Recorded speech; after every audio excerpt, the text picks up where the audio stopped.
하나님 말씀은 신약성경 누가복음 13장 10절에서 21절까지입니다. 신약성경 117쪽에 있습니다. 우리 같이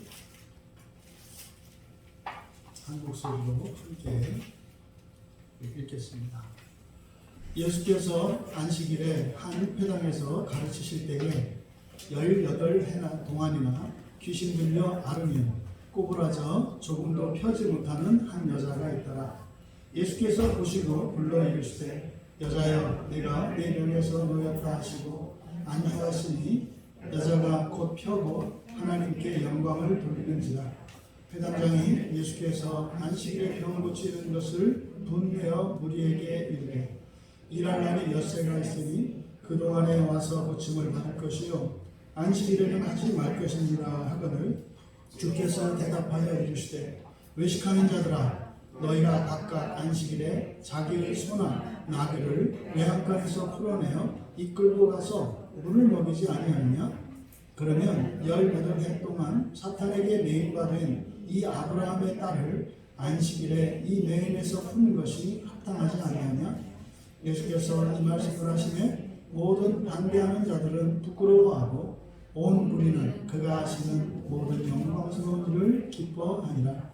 그러므로 예수께서 이르시되 하나님의 나라가 무엇과 같을까? 내가 무엇으로 비교할까?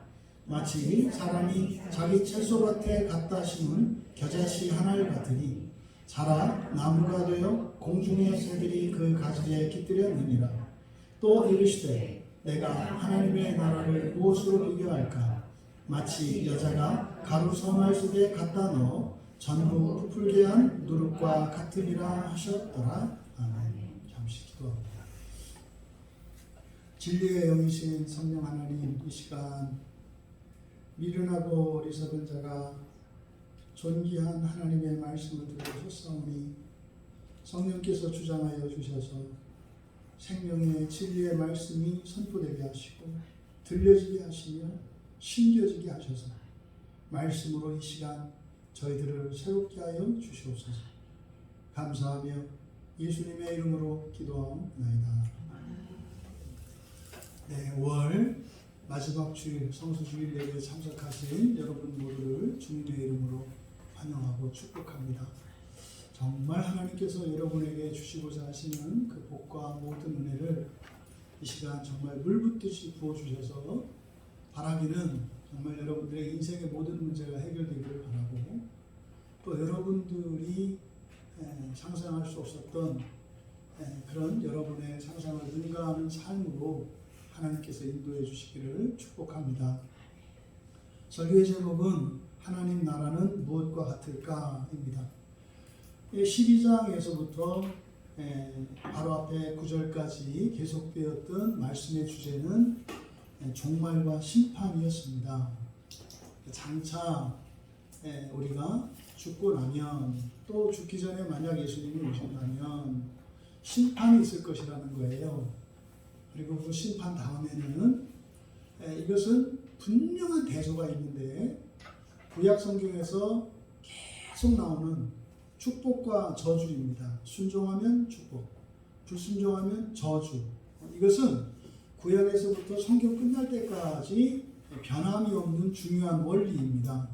그런데 이것이 종말에는 또 우리가 죽고 나면 순종과 불순종에 대한 믿음과 불신앙에 대한 하나님의 심판이 있어요. 그때 그것을 우리가 지옥과 낙원이라고 한다. 앞에서 예수님께서 장차 종말에 일어날 그 일, 그래서 하나님 나라의 영광에 대해서도 우리가 살펴봤고 두려운 지옥에 대해서도 우리가 살펴봤습니다만 문제는 이게 느껴지지가 않아요. 문제는 그겁니다. 그냥 알겠어요. 머리로는 알겠어요. 뭐 계속 들었고 성경에 나와 있으니까 안 믿을 수는 없잖아요. 성경에 있으니까. 그런데 그게 우리의 가슴을 쿵 하고 치지도 않고 또 우리가 그래서 우리 인생을 조금이라도 바꿔야 되겠다라고 하는 동기부여가 되질 않아요. 우리 안에서. 왜 그래요? 실감이 되지 않기 때문입니다. 실감이 되지 않기 때문에. 그래서 이제 예수님께서는 종말에 장차 예수님의 재림과 함께 이 땅에 임할 그 하나님 나라가 미래적인 것이지만 현재적으로 그 증거들이 경험된다는 거죠. 그래서 하나님 나라의 현재성에 대해서 지금 이제 화제를 바꾸시려는 거예요. 그래서 장차 미래에 되어질 그 일을 현재 우리의 삶으로 가지고 들어와서 정말 그 나라가 확실히 있구나. 정말 그렇구나. 그래서 우리들을 통해서 우리들이 그것을 경험하고 확인함으로써 우리는 상상할 수 없는 그 하나님 나라를 보다 더 확실하게 믿을 수 있도록, 그래서 그 나라를 위해서 진짜로 준비하며 살아갈 수 있도록 하시기 위한 말씀인 겁니다. 이 10절에 중요한 의미가 있어요. 10절 말씀에 보면 예수께서 안식일에 한 회당에서 가르치실세. 여기서 여러분 성경에다가 안식일과 회당에 이렇게 동그라미를 치세요. 안식일, 회당. 안식일은 일주일 가운데 특별한 한 날이죠. 그러니까 성경에 계속 안식일 하니까 이게 별거 아닌 것 같습니다만 아니에요. 특별한 날이에요. 안식일은. 일주일 가운데 특별한 날이 있어요. 그게 오늘날 우리들에게는요. 주일입니다. 그러니까 종종 건너뛰는 분들이 그런 말을 해요. 주일만 거룩하냐? 월화수목금토 다 거룩하지. 그래서 일주일 내내 거룩하다. 여기 이제 건너뛴 요즘 젊은 목회자들이 많이 하는 얘기예요. 그래서 월요일부터 주일까지 일주일 내내 거룩하다. 그런데 문제는 그 사람들이 단 하루도 거룩하게 지낸 적이 없어요. 말은 거룩하다. 여러분, 주일을 거룩하게 지킨다는 게요, 그렇게 안 돼요. 그게 되는 게 아닙니다. 주일을 우리가 마지막 주일을 성수주일로 삼는데 성수 뭡니까? 거룩하게 지키는 주일이에요. 그러니까 한 달에 한 번만 거룩하게 지키자는 거거든요. 이거는 왜 그런 거예요? 우리가 우리의 분수를 알기 때문에 그래요. 모르겠어요. 여러분들은 뭐 한 달 내내 주일을 할 수 있는데 제가 제일 이렇게 수준이 낮고 이렇게 경건의 능력이 모자라서 저만 그렇게 생각하기를 바래요. 근데 여러분 할 수 없어요. 참으셔야 돼요. 제가 그렇게 그거밖에 안 되는데 어떡할 거예요? 네? 여러분들은 한 달 내내 모든 주일을 거룩하게 지키실지 몰라도 저는 이 하루도 거룩하게 지키는 게 받으세요. 그게 되는 게 아니라니까요. 하지만 정말 1년 52주일을 거룩하게 지키기를 소망해요. 그 제가 사는 동안, 제가 예배를 드린 동안 정말 우리 교회가 그렇게 되길 바라고 모든 교회가 그렇게 되길 바라요. 그런데 그게 쉽지 않아요, 여러분. 일주일 모두 거룩하다 이 얘기는요, 거룩한 게 없다는 얘기예요. 이런 말에 속아 넘어가지 마세요. 일주일 모두 다 거룩하다. 왜 나를 구별하냐? 이래서 어떻게 돼요? 뭐 예배당만 거룩하냐? 가정이나 회사나 어디나 다 똑같이. 이렇게 해서요, 결국은 특별한 거룩한 공간과 시간을 없애려고 해요. 일반화의 함정이에요. 모든 게 똑같으면 거룩한 게 없는 거예요, 여러분. 거룩한 것은 뭔가 다른 거거든요. 그러니까 아시죠? 남녀관계에서 성격 좋은 남자 조심해야 된다고요. 네? 성격 좋아가지고 처음에 결혼했더니 알고 보니까 결혼해서도 모든 여자한테 똑같이 그래요. 그러니까 결혼 전에는 뭐 그럴 수 있어. 인자가 없으니까. 근데 결혼하면 인자가 생기는 거 아니에요. 그때는 구별해야 되는 거예요. 이 세상 모든 여자에게 똑같이 대하는 굉장히 위험한 남자예요. 여러분, 그럼 연애할 때 생각을 해보세요. 거룩하다라고 하는, 거룩하게 지낸다, 이거를 남녀관계로 얘기하면 올인하는 거예요. 올인. 데이트를 해요?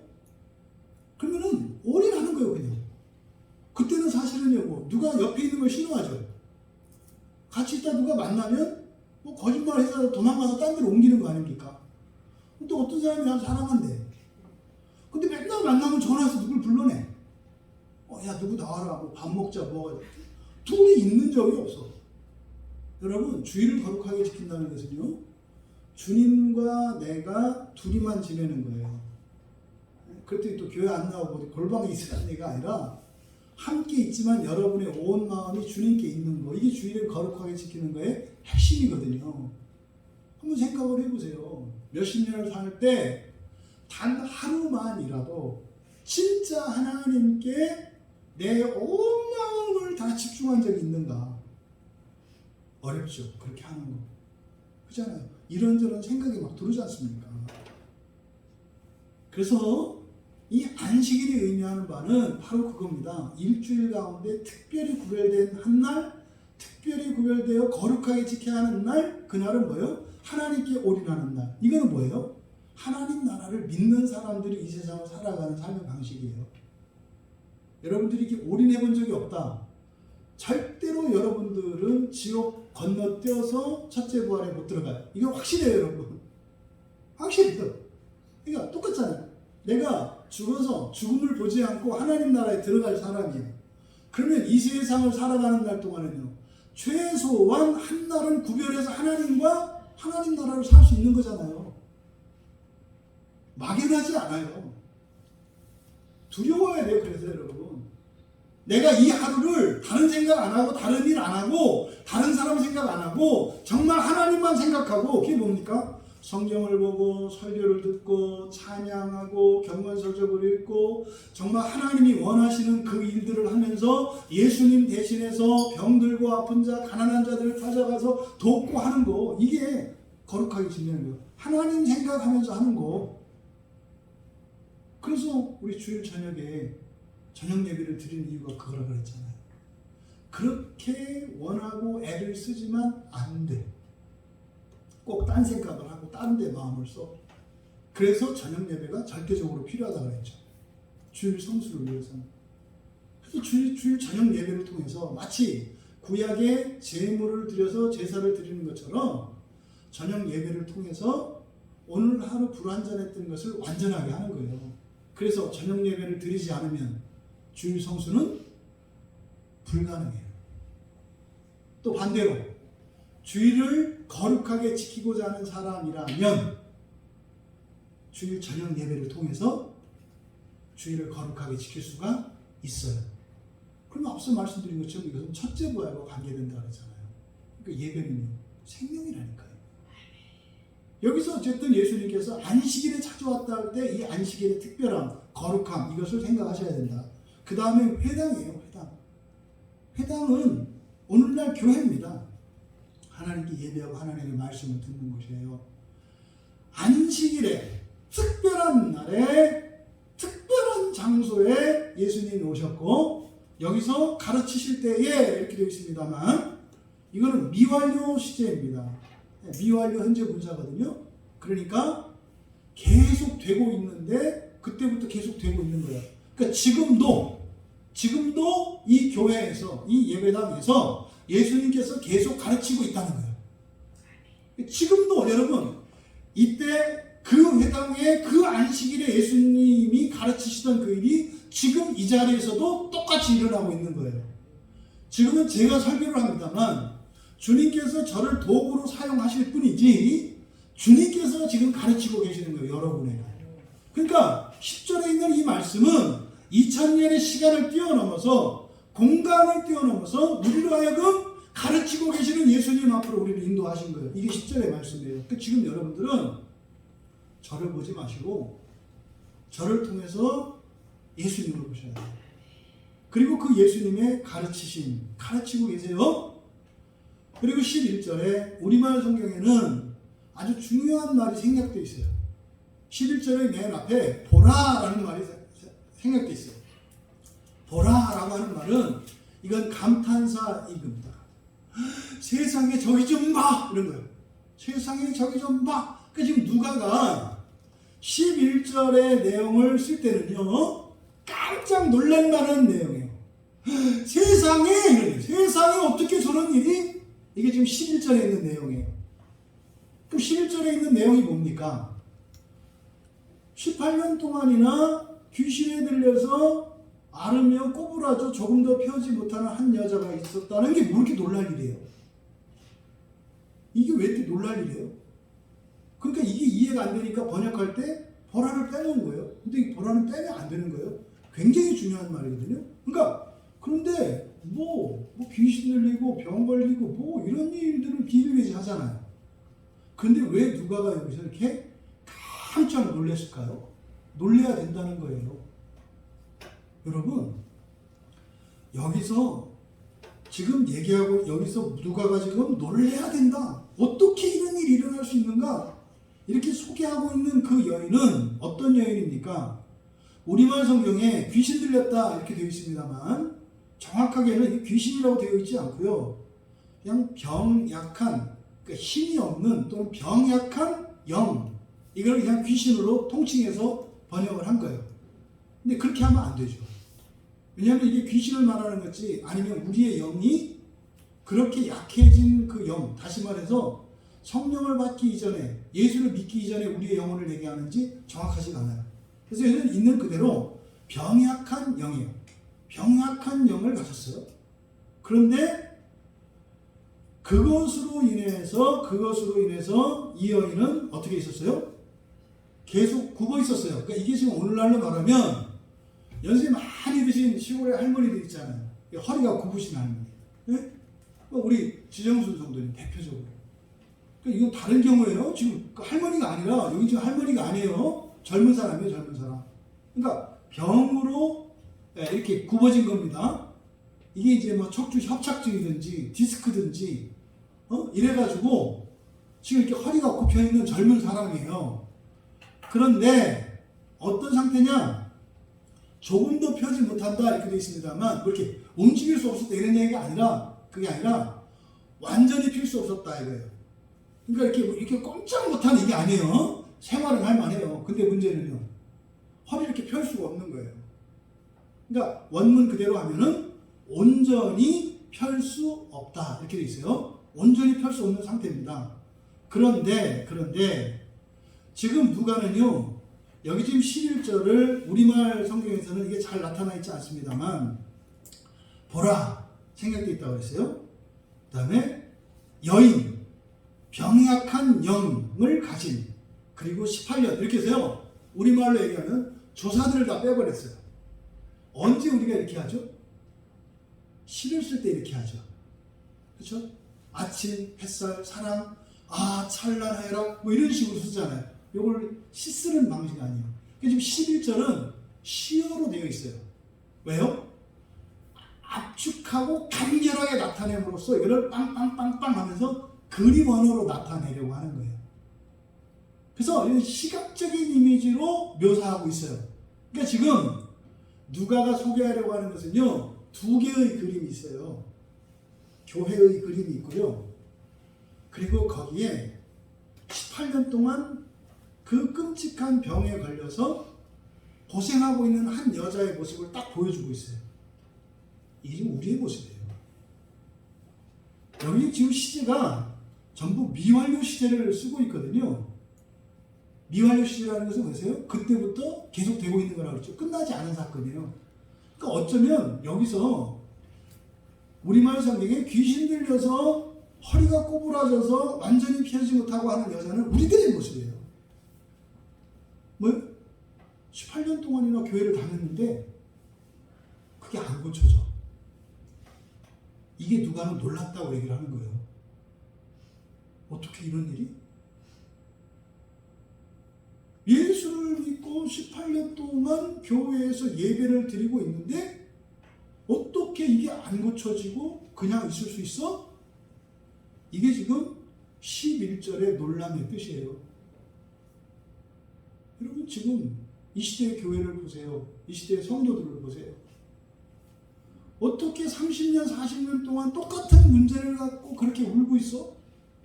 이 얘기를 하는 거예요. 이거는 매우 비정상적인 것이다 라고 누가는 우리에게 말씀하는 거예요. 그런데 예수님께서 바로 그 안식일에 그 회당에 그 여자가 있는 곳에 가셨다는 거죠. 가셨다는 거죠. 그러니까 뭐요? 부흥의 강사로 가신 거예요. 부흥의 강사. 그런 교회, 능력이 나타나지 않는, 그 구원의 역사가 나타나지 않는 그런 곳에 예수님이 가신 거죠. 오늘날도 예수 안에 있으면서 이렇게 너무나 오랫동안 지독한 고통과 불행과 이런 슬픔과 어려움 속에서 살아가는 성도들, 그들을 향해서 누가는 어떻게 이런 일이 일어날 수 있는가? 어떻게 이런 일이 일어날 수 있는가? 참담하도다. 이렇게 말씀하는 거예요. 이어서 예수님께서 12절에 예수께서 보시고 불러 이르시되, 근데 이게 지금 번역이 정확하게 안 되어 있어요. 그래서 예수께서 보시고라고 되어 있는데 보시고가 아니고요. 보시자마자예요. 보시자마자. 보시자마자. 어떤 교회가 있었는데 그래서 오랫동안 악한 영에 의해서 이렇게 병약한 영에 의해서 허리가 구부러져서 고통을 당하고 있는 그 여인을 주님께서 보시자마자 이런 거예요. 보시자마자. 첫째 예수님께서 하신 거 불러 이르시되, 불렀다 되는데 이게 부르다는 말이 여러 가지가 있어요. 보통은 칼레오 부르다 이렇게 하는데 여기에 사용된 이 부르다라는 말은 그게 아니라 프로스포네오라는 말을 썼어요. 프로스포네오는 뭐냐면 포네오가 포온 소리잖아요. 그렇죠? 프로스는 누구누구를 향하여. 그러니까 크게 소리를 지르는 거예요. 소리를 부르는 거예요. 누구야? 이렇게 세윤아 이렇게 이름을 확 불러가지고 들리게 하는 거예요. 이렇게 목소리를 내서. 어떻게 해요? 그 여인이 알아들을 수 있도록. 그러니까 주님이 그 여자를 보시자마자, 그 여인을 보시자마자 어떻게 하셨다는 거예요? 소리내서 부르셨다는 거예요. 여러분, 여기서 우리가 알 수 있는 중요한 진리가 있어요. 우리의 아픔과 괴로움과 슬픔이 있어요. 이것을 주님께 내보이면 주님께서 보시자마자 그 즉시 부르세요. 왜요? 구원하시려. 여러분, 이걸 지금 다른 사람 이야기로 들으시면 안 돼요. 여러분들이 지금 18년 동안 고통을 겪고 있는 이 여인이라는 것을 여러분들이 생각을 하셔야 돼요. 이 여인은 허리가 구부러져서 표시가 났습니다만 우리들은 표시를 안 내요. 여러분 각자 다 있잖아요. 저에게도 있어요. 그런 문제가. 오랫동안 극복되지 않는 이런 문제가 있다고요. 그걸 말하는 거예요. 그러면 주님께서 어떻게 하신다? 구원이 필요한 자들이 들을 수 있도록 생생하게 말씀하신다. 그리고 말씀하셨습니다. 이때 예수님께서 하신 말씀, 이상한 말씀이에요. 여자여, 내가 내 병에서 놓였다. 이때 내 병이라고 되어 있습니다만 그 병약한데요. 그러니까 병약한 영으로부터 풀려났다. 그러니까 떨어졌다는 거죠. 그 병약한 영이 떠나갔다는 거죠. 거기서 놓였다는 거죠. 그런데 말입니다. 문제는요. 여기서 예수님께서 내가 병에서 놓였다 이렇게 말씀하실 때 이거를 완료형으로 써요. 완료형이라는 것은요. 이미 이전에 일어난 일이거든요. 이상한 얘기입니다. 지금 이 여인은 지금도 허리가 구부러져서 펴지 못하고 있는 상태 아니에요. 지금 거기 앉아있다니까요. 회당에. 그런데 그 여인에게 이러한 병이 생긴 원인이 뭐였다는 거예요? 영적인 문제였다는 거죠. 그럼 여기서 우리가 알 수 있는 거, 우리의 영에 어떤 문제가 생기면 이게 육체에 그대로 나타나는구나. 이걸 알 수 있어요, 여러분. 여러분 이걸 잘 챙기셔야 돼요. 우리 영에 일어나는 일은 그냥 영에서만 일어나고 가는 게 아니라 우리의 영혼에서 일어나는 일은 우리 육체에 영향을 미치게 돼 있어요. 이 여자는 어떻게 해야 됐다고요? 허리까지 굽었다고 얘기를 한다고요. 이게 여러분 영적인 원리예요. 그러면은 이런 영적인 원인으로 육체에 병이 걸린 사람은 영적인 원인이 제거가 되면 병이 고쳐져야 되잖아요. 그렇죠? 그래서 사도 바울께서 고린도전서 7장 34절에 가면은 몸과 영을 다 거룩하게 해야 된다라고 말씀을 해요. 물론 이 고린도전서 7장은 재혼과 혼인에 대한 이야기거든요. 근데 그 안에서 중요한 진리를 말씀하셨는데 사람은 몸뿐만 아니라 우리의 영혼도 거룩하게 지켜야 된다 이렇게 얘기를 해요. 그럼 이걸 여러분들에게 적용하면 여러분들이 썩은 음식을 먹어요, 안 먹어요? 안 드시잖아요. 유기견만 지나도 안 먹는 거 아니에요. 근데 대부분 밀봉된 이런 식품들은 유효기간 없다는 거 아시죠? 상식적으로 아세요? 그 우유, 요구르트 이런 거 유효기한 지났다고 버리지 마시고 가져오세요. 제가 먹어줄 테니까. 개봉하지 않고 냉장고 안에 있는 거는요, 몇 달 지나도 상관없어요. 이렇게 속지 마세요. 이렇게 법적으로 이렇게 기준을 만들어야 되기 때문에 이렇게 이제 한 거지. 뭐 1주, 2주 이렇게 냉장 걱정하지 까먹고 안에 있었던 거 그냥 드세요. 신선한 우유니까 아무 이상 없어요. 아무 이상 없어요. 근데 여러분, 몸도 우리가 챙기잖아요. 어쨌든. 그러면 영혼도 챙겨야 된다는 것은 뭐예요? 여러분 영혼도 밥을 먹이셔야 돼요. 영의 양식이라고 하는 게 그냥 말로만이 아니에요. 여러분들이 성경을 듣고 성경을 읽고 이렇게 하는 게 뭐예요? 이게 영의 양식을 먹이는 거예요, 여러분.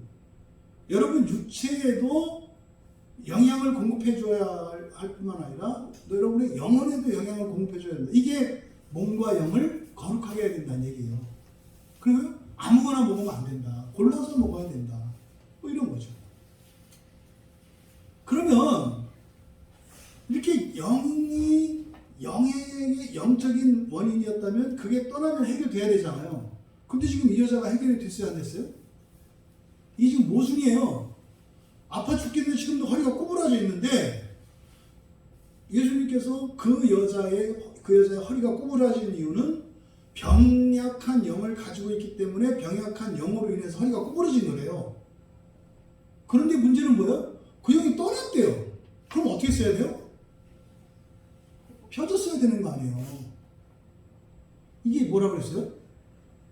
이게 가식이라고 그랬죠? 안 할 수 있는데 계속 하고 있는 거. 만약에 진짜 그 사람한테 제가 이렇게 얘기했을 때 그 사람은 어떻게 하겠어요? 대발로발하지 않겠어요? 여보시오, 내가 그러면 허리를 펼 수 있는데 지금 내가 연기를 하라고 안 핀다고?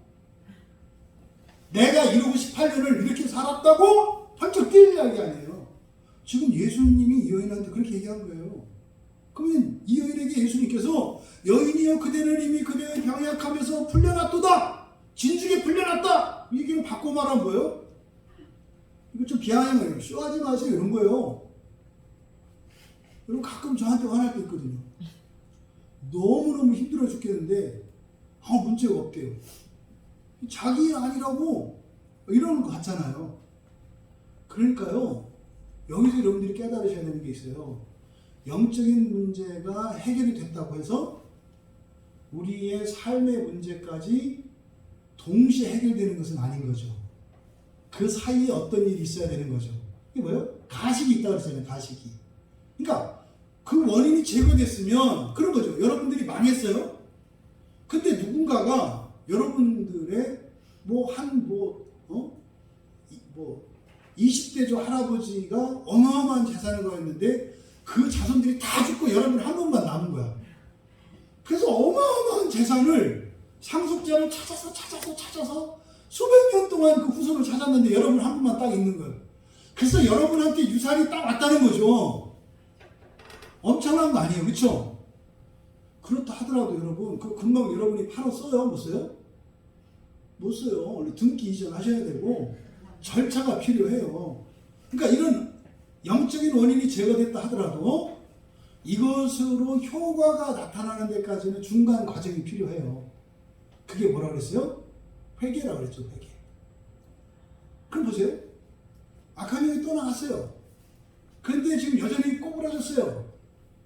그러니까 우리의 본성의 변화가 일어나야 환경의 변화가 일어난다 이 말이에요. 그러면 12절에서 예수님의 이 말씀을 이렇게 하셨잖아요. 근데 떠났음에도 불구하고 고쳐지지 않았으니까 고쳐지기 위해서는 뭐가 필요해? 근데 이게 뭐라고 했어요? 회개라고 그랬죠. 그때 회개할 때 사실은 부어지는 게 뭐예요? 성령이고 성령 충만이에요. 은혜가 임해야 한다 이 말이에요. 그래서 병약한 영이 떠나면 끝나는 게 아니라 건강한 영이 채워져야 되는 거죠. 그러니까 잘못된 게 여러분 이가 상해서 이가 썩었어요. 네? 그래서 이게 도려냈어요 거기를. 그래서 그걸 뚫어가지고 충치 부분을 싹 제거했어요. 그냥 내비둬요? 그렇게 하고 거기다가 충전 재료를 채우잖아요. 채워져야 한다 이 말이에요. 그래서 충치 부분을 싹 도려냈더니 아이, 다 도려냈어요? 예. 깨끗하게 도려냈어요? 예. 아이고, 됐네. 예, 수고하셨어? 조금 있으면 다시 와요. 왜? 그 파내가지고 신경이 다 드러났는데, 그 정상적인 생활을 할 수 없잖아요. 그렇게 하면 어떻게 돼요? 거기를 메꾸고 떼워야 되잖아요. 마찬가지예요. 이렇게 병약한 영, 내 몸을 힘들게 했던 병약한 영이 떠났으면 건강하고 능력 있는 영이 채워져야 한다 이 말이에요. 이게 안 채워지니까 안 일어나는 거예요. 여러분 그런 궁금증 있죠? 내가 예수 믿었는데, 내가 예수 믿는 거 확실한데 왜 내 인생이 안 고쳐져? 왜 이 문제가 안 돼? 될 것 같은데 왜 안 돼? 떠났지만 채워지지 않으니까. 여러분 중요한 거예요.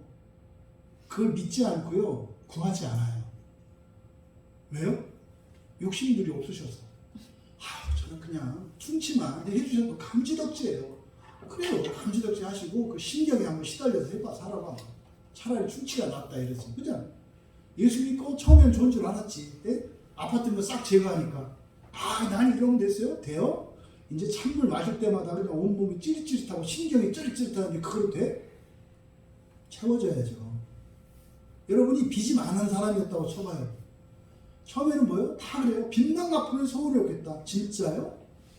빚 갚고 나봐야 아무것도 아니에요. 돈 없는 건 똑같아. 어떻게 돼야 돼요? 빚 갚고 이제는 구워줄 수 있는 사람이 돼야죠. 그게 구원이에요. 그러니까 구원을 자꾸 어떤 문제만 해결되는 거? 내 인생에 그 문제가 되는 내가 문제예요. 어떤 문제가 생기는 게 문제가 아니라 문제가 생겼을 때 그게 문제가 되는 내가 문제라니까요. 문제가 생기면 문제가 아니라 그냥 해결하고 오히려 도와줄 수 있는 그 뭐요? 사기꾼이 여러분을 사기치려고 해요. 그러니까 사기꾼이야. 안 당했으니까 다행이다. 이게 아니라 이 정도가 아니라 사기치려고 하는 사기꾼한테 이렇게 보니까 빤해. 알았어. 당신 나한테 원하는 게 뭐야? 진짜예요. 알았으니까 진짜인지 알겠어. 그러니까 내가 뭘 해주기를 원해? 어쨌든 뭐 1,000만 원 보내주기를 원해? 알았어. 내가 1,000만 원이 아니라 1억이라도 보내줄게. 진짜로 보내줄게. 나를 지금 사기꾼으로 보시는 거예요? 아니야. 사기꾼 아니야. 알았어. 내가 믿어줄게. 1,000만 원이 아니라 내가 1억을 줄게. 대신 주일날 나랑 교회 가자. 진심으로. 이런 게 구원인 거예요. 사기꾼이 나쁜 놈이네, 날 뭐했네, 어떤 놈인가 이러지 마시고 누군가가 사기치려고 하면 당해주는 척하고 오히려 그 사람들을 도와줄 수 있는 이게 구원이라니까요. 이게 예수님이 우리에게 주시는 구원이에요. 나 하나 안전하게 사는 이런 정도가 아니다. 네? 근데 지금 이 여인에게 그런 일이 일어나기 위해서는 중간 과정이 필요한데 그게보다 자기 자신에게는 회개가 필요하겠고 회개는 사실은 그런 거룩한 영이 부어짐으로써 그런 문제를 일으키고 고통을 일으켰던 근본적인 원인이 제거되어서 오히려 그것을 능가하는 삶으로 변화되는 게 이게 회개라고요. 이게 회개예요. 이게 회개의 핵심이에요. 이걸 여러분들이 기억하셔야 돼요. 그럼 보세요. 예수님이 이 말씀을 하셨을 때 아마 성경에 기록되어 있지 않지만 어떤 회당에서 그런 여인과 이 여인과 비슷한 여인에게 예수님께서 똑같이 하셨을 수 있어요. 그때 그 여인에게도 그랬겠죠. 여인이여 그대는 이미 그대의 병약함에서 풀려났다. 그랬을 때 어떤 여인은요? 화내고 성질내고 돌아가는 여인도 있었을 거예요. 내가 지금 장난을 하는 거 보여요? 뭐 이거 믿어서 왔더니 이거는 나를 완전히 거짓말쟁이로 만들어버리네. 내 고통을 이해하는 게 아니라 오히려 내가 아프지도 않은데 아프다고 한다고 그러네. 이런 생각을 가질 수 있어요. 그 사람은 일어나서 떠났겠죠. 그런데 13절에 보면은 예수님이 안수하셔요. 이 여자는 떠나지 않았죠. 예수님의 말씀. 그러니까 12절과 13절 사이에 이 여인이 회개했다는 것을 여러분들이 알아채실 수 있어야 돼요. 왜? 12절에서 하신 예수님의 말씀이 친절한 말씀이 아니에요. 희망을 주는 말씀이 아니에요. 오히려 화나게 하는 말씀이에요. 아픈 사람으로. 여러분 생각해 보시니까 여러분이 간절한 기도 제목도 힘들어요 지금. 근데 제가 아유 집사님 다 해결됐어요. 왜 그러세요? 이러면 어떠시겠냐고. 이게 시험도 이런 시험이 없는 거예요. 네? 근데 그 상황에서 예수님이 안수하시는 일로 이어지는 거니까 이 막간에 생략되어 있는 내용, 그리고 일어날 수 있는 두 가지 경우의 수. 한 사람 화내고 떠나갈 수도 있고 한 사람 있을 수 있는데, 이 여인은 회개하고 그 자리에 있었던 거죠. 이걸 기억하셔야 된다. 그래서 회개할 때 우리의 본성을 변화시키는, 이때 그래서 하나님의 영을 받아야 돼요. 이렇게 병이 떠난 자리에, 병약한 영이 떠난 자리에 거룩한 영이 임해야 한다고요. 그래서 하나님의 영을 받아야 돼요. 그래서 우리가 성령 충만이 뭐예요? 성령이 고갈될 수 있어요. 우리 안에 채워져야 한다고요. 또 여러분의 영이 병들 수도 있어요. 강건해져야 된다고요. 민수기 11장 25절에 보면은요, 이스라엘을 이끌었던 모세도요, 그 영을 받아요. 그 영이 떨어지면 시험 드는 거고요, 이상한 대로 하는 거예요. 또 장로들도 그 영을 받아요. 장로들도. 또 바울 사도는 이것을 세상의 영이 아니라 하나님으로부터 온 영이라고 해요. 고린도전서 2장 12절에서 세상의 영이 있고 하나님으로부터 오는 영이 있대요. 우리는 알죠. 세상의 영이 뭔지. 세상의 영은요, 사탄이에요. 사탄과 사탄이 부리는 귀신들이에요. 그러니까 이런 영을 받아요. 대표적인 게 누구예요? 무당들. 무당들이 세상의 영을 받아요. 세상의 영이라는 것은 영이 아닌 게 아니에요. 세상의 영이라는 말은 사탄과 사탄이 부리는 천사들, 귀신이라고 한다 그랬죠. 얘네들을 말하는 거예요. 그러니까 그런 영을 받을 수도 있어요. 그런 영을 받았을 때 어떻게 해요? 능력도 나타나고 권세도 나타나요. 근데 결국 그것은 악한 영이에요. 악한 영은 결과는 우리 안 좋게 하는 거예요. 그래서 하늘로부터 오는 하나님의 영을 우리가 받아야 돼요. 그래서 구약의 선지자 중에 에스겔 선지자는 하나님의 영, 새로운 영에 대해서 약속을 해요. 그래서 에스겔서를 보면은 그 새 나라에 대한, 새 영에 대한 약속이 있어요. 대표적인 게 36장에 보면, 에스겔 36장 보면 26절, 27절, 29절에 새 영이 부어질 것이라고 하는 새 영에 대한 약속이 주어져요. 이게 요엘서에도 2장 28절과 29절에 새 영을 부으실 거다. 요게 사도행전 2장에서 그대로 일어나는 거예요. 구약의 성취가. 새 영을 받아야 돼요. 하나님의 영을 받아야 돼요. 하늘로부터 오는 영을 받아야 돼요. 그리고요, 이 세상의 영을 덜어내야 돼요. 거룩하고 순결한 영, 지혜의 영을 받아야 돼요. 그래서 이 하나님의 영에 대한 약속, 이게 이제 새 영에 대한 약속이고, 그걸 받아야 돼요. 받아야 됩니다. 이게 무엇과 함께 일어난다? 회개와 함께 일어나는 거예요. 우리가 예배 드릴 때 어떻게 했어요? 하나님, 새로운 인생을 살기 원합니다. 여러분, 회개의 핵심은 변화예요. 변화. 달라지고 싶습니다. 더 아름다워지고 싶습니다. 더 존귀해지고 싶습니다. 더 잘 살고 싶습니다. 이게 회개의 핵심이에요, 여러분. 뭐가 없고가 핵심이 아니에요. 더 나아지는 게 핵심이에요. 더 나아지는 거. 지금 사람들이 볼 땐 나에게 부족한 게 없어. 그런데 더 나아지기를 원해요. 이건 욕심과 달라요. 더 나아지기를 원하는 게 소망을 하나님 나라에 두었기 때문에 그래요. 그 나라에 이를 때까지 더 나아지기를 원하는 거예요. 그러면 충분한 재산을 갖고 있는데도 더 재산을 구해. 그걸 더 소유하고자 하면 아니죠. 그걸 가지고 어떻게 해요? 지금 뭐 돈이 없어서 백신을 못 맞고 이런 데다가 백신 나눠주고 살리는 일에 쓰는 거죠. 이게 회개의 핵심이에요, 여러분. 회개했을 때 이 죄를 여러분 그렇게 생각하면 안 돼요. 이 세상에 매이는 게 죄예요. 더 나아지는 게 회개의 핵심이다. 그러니까 이 여인은 회개했던 거죠. 영이 부어진 거죠. 근데 이어서 13절에 예수님께서 안수하셨다. 그랬더니 여자가 곧 펴고 하나님께 영광을 돌렸다. 여기서 안수하다라고 되어 있는데 복수형을 썼어요. 그러니까 손을 머리에 얹는다는 뜻이에요. 그러니까 손들을 머리에 얹으셨다. 그러니까 이때 예수님이 한 손이에요? 두 손이에요? 두 손을 다 얹으신 거예요. 이렇게. 두 손을 그 여자의 머리에 이렇게 얹으신 거예요. 그랬더니 지금 우리말로 곧이라고 되어 있잖아요. 곧은 조금 시간적 간격이 있어요. 곧이시라고 하지 말고 즉시예요, 즉시. 그러니까 예수님이 이렇게 손을 얹고 나서 뭐 기도하고 나니까 된 게 아니라 손을 얹자마자 하고 펴졌다 이 말이에요. 이게 지금 실제 일어나는 일이에요, 여러분. 그 회당에서 18년 동안 그 회당 교회를 빠지지 않고 여자가, 분명히 여자는 빠지지 않고 출석했을 거예요. 왜? 너무 힘들어서. 근데 여러분, 이게 보통 일이 아닌 거 아시죠? 이때 당시에 여자고 병들었어요. 오랫동안. 이 여자는 누구예요? 부정한 여자예요. 유대인들이 가지고 있는 사고방식으로 보면 부정한 여자예요. 그럼 이 여자가 교회에 오면 어떻게 되는 거예요? 뭐 이렇게 딱 왔어. 그럼 이렇게 오면은 집사님 머리 다 일어난다. 부정하니까. 이거 딱 좋네. 욕한 딱 비우고 저거 하는 이렇게. 근데 18년 동안 그 교회 계속 다니겠어요? 쉽지 않잖아요. 진짜 그랬던 거예요. 왜요? 소망을 잃어버리지 않았던 거죠. 어쨌든. 근데 문제는 그 교회에 아무런 능력이 나타나지 않았던 거죠. 그걸 보고 누가가 깜짝 놀라는 거예요. 어떻게 교회에서 이런 일이 일어날 수 있는가? 어떻게 하나님의 구원이 일어나지 않을 수 있는가?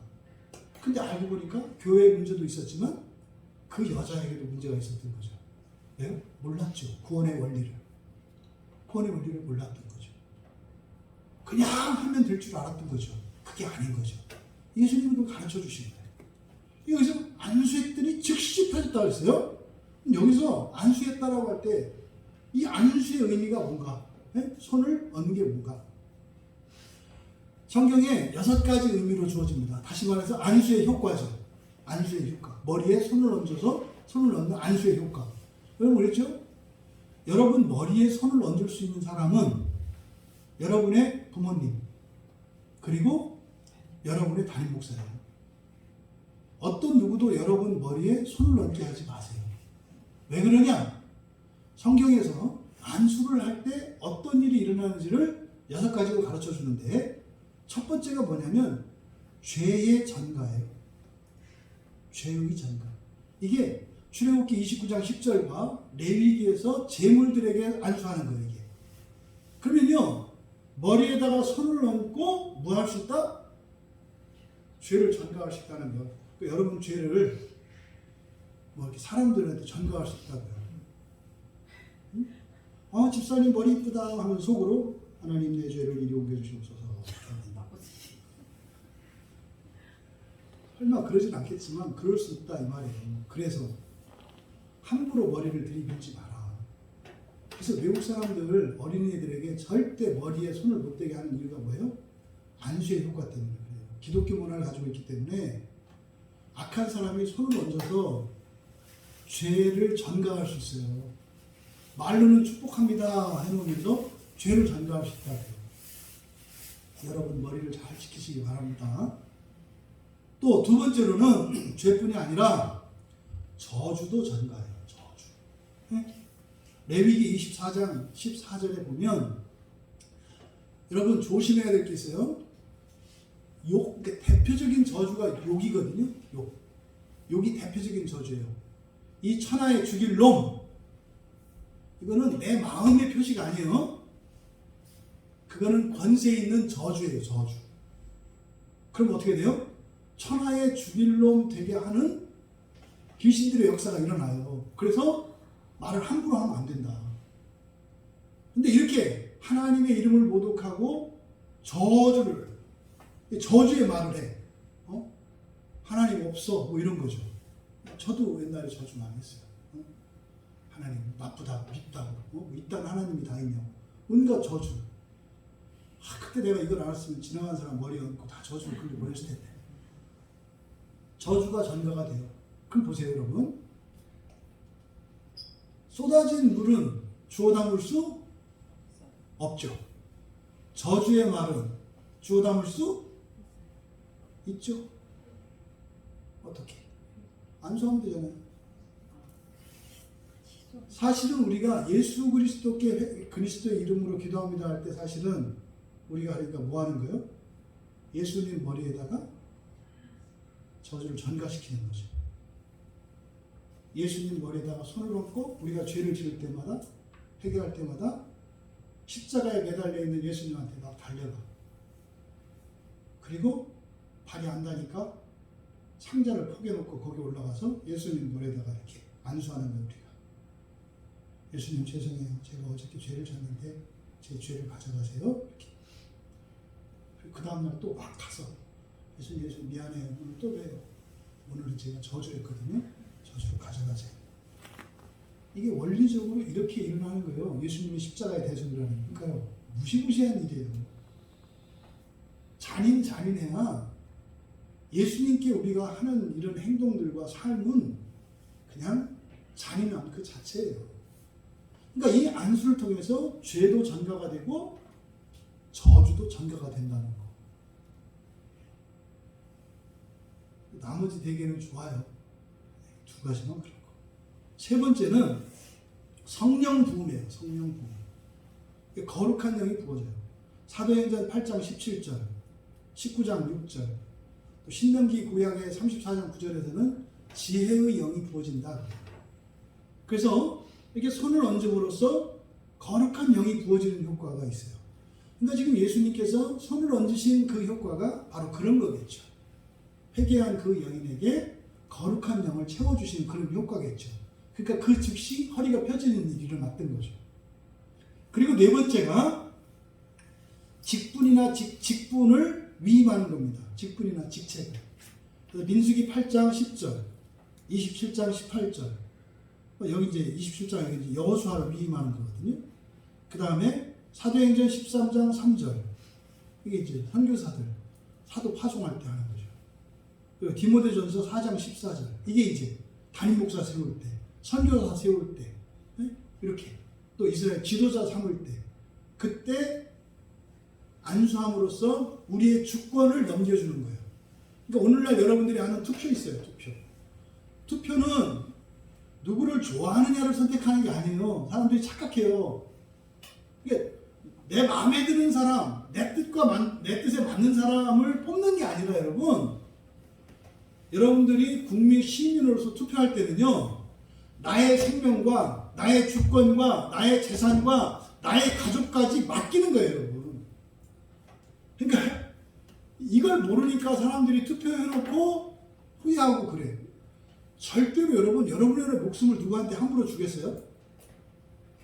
근데 이런 투표하는 행위가 구약 성경에서는 안수하는 행위죠. 그러니까 안수하는 게 오늘날 우리들이 투표하는 거예요. 그래서 이런 직분을 권한을 위임하는 거다. 다섯 번째로는 병을 고쳐요. 병을 고칠 때 손을 얹어서 병을 고쳐요. 이게 마가복음 6장 5절에 그리고 여기 이제 누가복음 13장 13절에서 이렇게 하는데, 그러면 그러니까 안수하는 게 꼭 병을 고치는 것만은 아니에요. 그러니까 병을 고치려면 안수를 해야 되냐면 그렇지 않아요. 성경이 복음서에서 안수하는 게 몇 번 안 나와요. 손을 얹는 일이 별로 안 나온다고요. 사건으로 보면은 마태복음과 누가복음에서 한 번 나오고요. 마가복음에서 5번, 그리고 사도행전에서 9번 나와요. 그러니까 이렇게 자주 있는 일이 아니에요. 안수하는 일 자체가. 그런데 안수할 때 병이 고쳐지는 일이 일어나요. 근데 아마 이것은 이 누가복음의 사건과 또 성경에서 안수할 때 성령이 부어지는 거, 거룩한 영이 부어지는 거니까 이것과 이것의 연결은 지어져요. 근데 또 성령이 부어지는 게 꼭 병 고쳐지는 것만은 아니니까. 그 사람을 새롭게도 하거든요. 근데 어쨌든 병 고칠 때도 이렇게 거룩한 영이 부어지면 육체의 질병도 고쳐지는구나. 지금도 이 자리에서 일어날 수 있어요, 여러분. 제가 하는 게 아니라 하나님께서 이 시간 하실 수 있다 이 말이에요. 왜요? 지금 이 현장이라고 그랬잖아요. 그럼 제가 안수하는 게 뭐예요? 예배 시간에? 마지막 끝날 때 축도하잖아요. 이게 안수예요. 그리고 우리 교회에서 매년 송구영신 예배 때 가족별로 안수해서 기도하잖아요. 그 일에 성령이 부어지고 성령의 역사가 나타나고 하는 일들이 일어나는 거예요. 지난주에 여러분 몇 번 들으셨죠? 네? 스리랑카에서 이렇게 손 구부러졌던 할머니가 펴졌던 얘기. 네? 그 집사님 좀 만났어요. 이렇게 이사해가지고. 네? 손이 이렇게 구부러졌던 평생 할머니가. 근데 신자들이 모여서 그 할머니의 병 낫기를 기도했더니 그날 저녁 되는데 손이 펴져서 글씨를 써갖고 편지를 써서 보내왔다니까요. 지금도 그 일이 일어나요. 지금도 선교지에서나 교회에서나 일어나요, 실제로. 저도 경험했다니까요. 예? 중학교 1학년짜리가 여자애가 척추측만 쪽으로 48도가 이렇게 허리가 꺾였어. 예? 저희가 이렇게 아시죠? 척추측만증이 뭔지? S자로 휘는 거예요. 옆으로만 가는 게 아니라 이렇게 S자로 휘어요. 척추측만증이 되면 이렇게 나사처럼 이렇게 휘어요. 그럼 장기 자체가 뒤틀려요. 그래서요 위험해져요. 놓치면 장기가 기형되고 생명이 위험해져요. 그래서 등을 다 연다고요. 등을 다 열어서요 뼈를 깎아가지고 맞춰요. 일자 되게. 그리고 또 잘하면 다시 열어서 해야 돼요. 성장판이 닫혀야 덜 펴지죠. 근데요 걔가 허리가 돌아왔어요. 그런 일이 일어난다니까요, 여러분. 거룩한 영이 부어지면 영적으로 바뀌면 육체에도 그런 변화가 일어난다. 그래서 병 고칠 때 이런 일이 일어나요. 그래서 꼭 병 고칠 때 그럼 안수를 해야 되냐? 사람들이 예수님 당시에도 그랬어요. 안수하니까 병 고쳐지니까 안수하면 되나 보다. 이게 오늘날도 교회에서 자꾸 머리 들이는 거잖아요. 이렇게. 안수해달라고. 안수 안 해도 고쳐져요. 이렇게 해도 된다니까. 중요한 건 성령의 역사라니까. 네? 성경에 마가복음 7장에 보면요. 마가복음 7장 32절에 보면은 귀먹고 벙어리 된 자가 있어요. 네? 그 고치려니까 어떻게 해요? 안수를 해야 되는 줄 알고 안수 좀 해달라고 그래요. 근데 예수님이 안수 안 해줘요. 근데 고쳐주세요. 안수 안 하고. 어떻게 고쳐? 손가락으로 귀를 막아요. 이렇게. 그리고 조금 이렇게 우리들이 보면 좀 지저분하긴 한데 손에다가 침을 뱉어요. 그리고 혀를 내밀으라고 하더니 혀를 이렇게 침 뱉어가지고 딱 발라요. 그리고 에바다 하니까 귀가 열리고 혀가 열렸어요. 그러니까 그때 당시 찾아갔던 사람들은 안수해야 되는 줄 알고 그러니까 다른 방식으로 차라리 그냥 갔더라면 안수해 줬을 텐데 예수님한테 이렇게 하라고 하니까 그렇게 안 하시고 다른 방법으로 좀 더럽지 않아요? 침 뱉어가지고 혀에다가 이렇게 더군다나 오늘 같은 코로나 상황에서 아이고 이거 끔찍하네. 근데 어쨌든 그런 일도 있다. 그리고 여섯 번째는 축복이에요. 축복이에요. 이 안수에는 축복의 의미가 있어요. 하나님의 복이 부어집니다. 안수할 때. 대표적인 게 창세기 48장 17절. 야곱이 자손들에게 축복할 때 안수해요. 이렇게. 안수할 때 하나님의 복이 부어져요. 그래서 이 복은요. 축복을 줄 수 있는 것은 목사와 부모님이에요. 목사와 부모님만 축복할 수 있어요. 생각나시나요? 여러분들? 히브리서 6장 1절 2절이 굉장히 중요한 본문인데 그 해석이 잘못됐다고 그랬죠. 그때 그래서 숙제냈던 거예요. 여러분 주변에 있는 목사님들 세 분에게 이 본문이 진짜 이 해석이 잘못됐나요? 물어보세요. 했던 게 히브리서 6장 1절 2절이거든요. 거기서 절대로 없애면 안 되는 거, 허물어뜨리면 안 되는 거. 거기에 안수들이 나와요. 안수. 그때 안수거든요. 안수. 근데 물론 거기서는 이제 그 안수할 때 그 손을 넣는 그 얘기가 나오는데 어쨌든 이 안수는 또 어떤 의미가 있다? 축복이 있다. 축복이. 그러면 예수님께서 지금 여기서 말씀하신 예수님께서 행하신 안수하신 것 이것은 지금 성경에는 가리워져 있지만 그 여자의 회개에는 믿음이 있었겠고 그렇죠? 소망을 버리지 않는 게 있었겠고 그리고 성령이 부어지는 것과 관계가 있어요. 그랬더니 즉시 어떻게 됐다? 펴졌어요. 그리고 그 여자가 어떻게 됐다? 하나님께 영광을 돌렸다. 여기서 영광을 돌렸다. 이게 미완료 시제예요. 그러니까 이런 일이 계속 일어나고 있다. 계속 일어나고 있다. 지금 그때 걔가 중학교 2학년이었으니까 아이고 나이 꽤 먹었겠네. 그때가 중학교 2학년이니까 7년, 8년, 9년. 중학교 2학년에서 9년 지나면 뭐 되는 거야? 고등학교 3년, 4년에다가 4년, 대학교 졸업했네. 여자이니까. 아이고야, 얘 대학 졸업했네요. 얘가, 그죠? 그럼 대학 졸업하고 지금 내가? 근데 얘는요, 아마 하나님께 영광을 돌리고 있을 거예요. 내가 옛날 척추 측만증이어서 수술 날짜를 잡아놓고 내 척추를 열어서 다 깎아서 붙여야 되는데 하나님이 내 척추를 곧게 펴주셔서 수술하지 않을 수 있었어. 이 얘기 평생 하고 다닐 거예요. 여기서 하나님께 영광을 돌렸다 할 때 이게 미완료 시절이 됐으니까 이 여자는 어떻게 해요? 계속 자기에게 일어났던 일들을 평생 말로 전하고 다녔다는 거. 이런 의미가 있겠죠. 또 하나는 그녀의 본성의 변화죠. 그녀 자체가 본성의 변화를 통해서 하나님께 영광을 돌고요. 사람의 자식이었는데 그때까지 그 이후로 어떻게 해요? 하나님 자녀가 되어가는 거죠. 그래서 하나님의 영광을 돌린다는 것은 이 두 가지 의미가 있어요. 말로 자신이 경험한 것을 전하는 것과 본성적으로 변화가 일어나는 거. 점점 더 하나님 가까워지겠죠. 그리고 14절에 이때 놀라운, 또 이상하고 놀라운 사건이 일어나요. 회당장이 예수께서 안식일에 병 고치는 것을 보고 분내어 무리에게 이르되 일할 날이 엿새가 있으니 그동안에 와서 고침을 받을 것이요 안식일에는 하지 말 것이라 하거늘. 이때 회당장이 누구예요? 그 회당의 담임 목사예요. 예수님은 강사고 예수님은 강사예요. 그날 회당장은 그게 담임 목사예요. 그럼 여러분 담임 목사가 외부 강사를 초대했어. 그래서 사경회를 열었어. 근데 그때 우리 교회 교인 가운데 평생 동안 고생하던 그런 환자가 있었어. 불치병 환자가 있었어. 근데 고쳐졌어. 그럼 어떻게 해야 돼요? 막 고치고 감사해야 되잖아요. 그리고 사례비도 주고 막 이래야 되는 거 아니에요. 할렐루야 해야 되는 거 아니에요. 그런데 이 담임 목사는 어떻게 해요? 화를 내네요. 여러분 이거를 우리 현실로 바꿔서 생각을 해보시라고요. 담임 목사가 외부 강사에게 지금 화를 내고 있는 거예요. 네? 그리고 나서 한 말이 뭐예요? 일할 날이 엿새가 있으니 그동안에 와서 고침을 받을 거고 안식일에는 하지 마라. 여기서 하지 말라는 것은 예수님 보고 하지 말라는 게 아니라 주일날은 강사 목사님들 앞으로 오면은 머리 드밀지 마. 주일날은 그렇게 하지 마. 하려면 주중에 와서 해. 뭐 이런 거예요.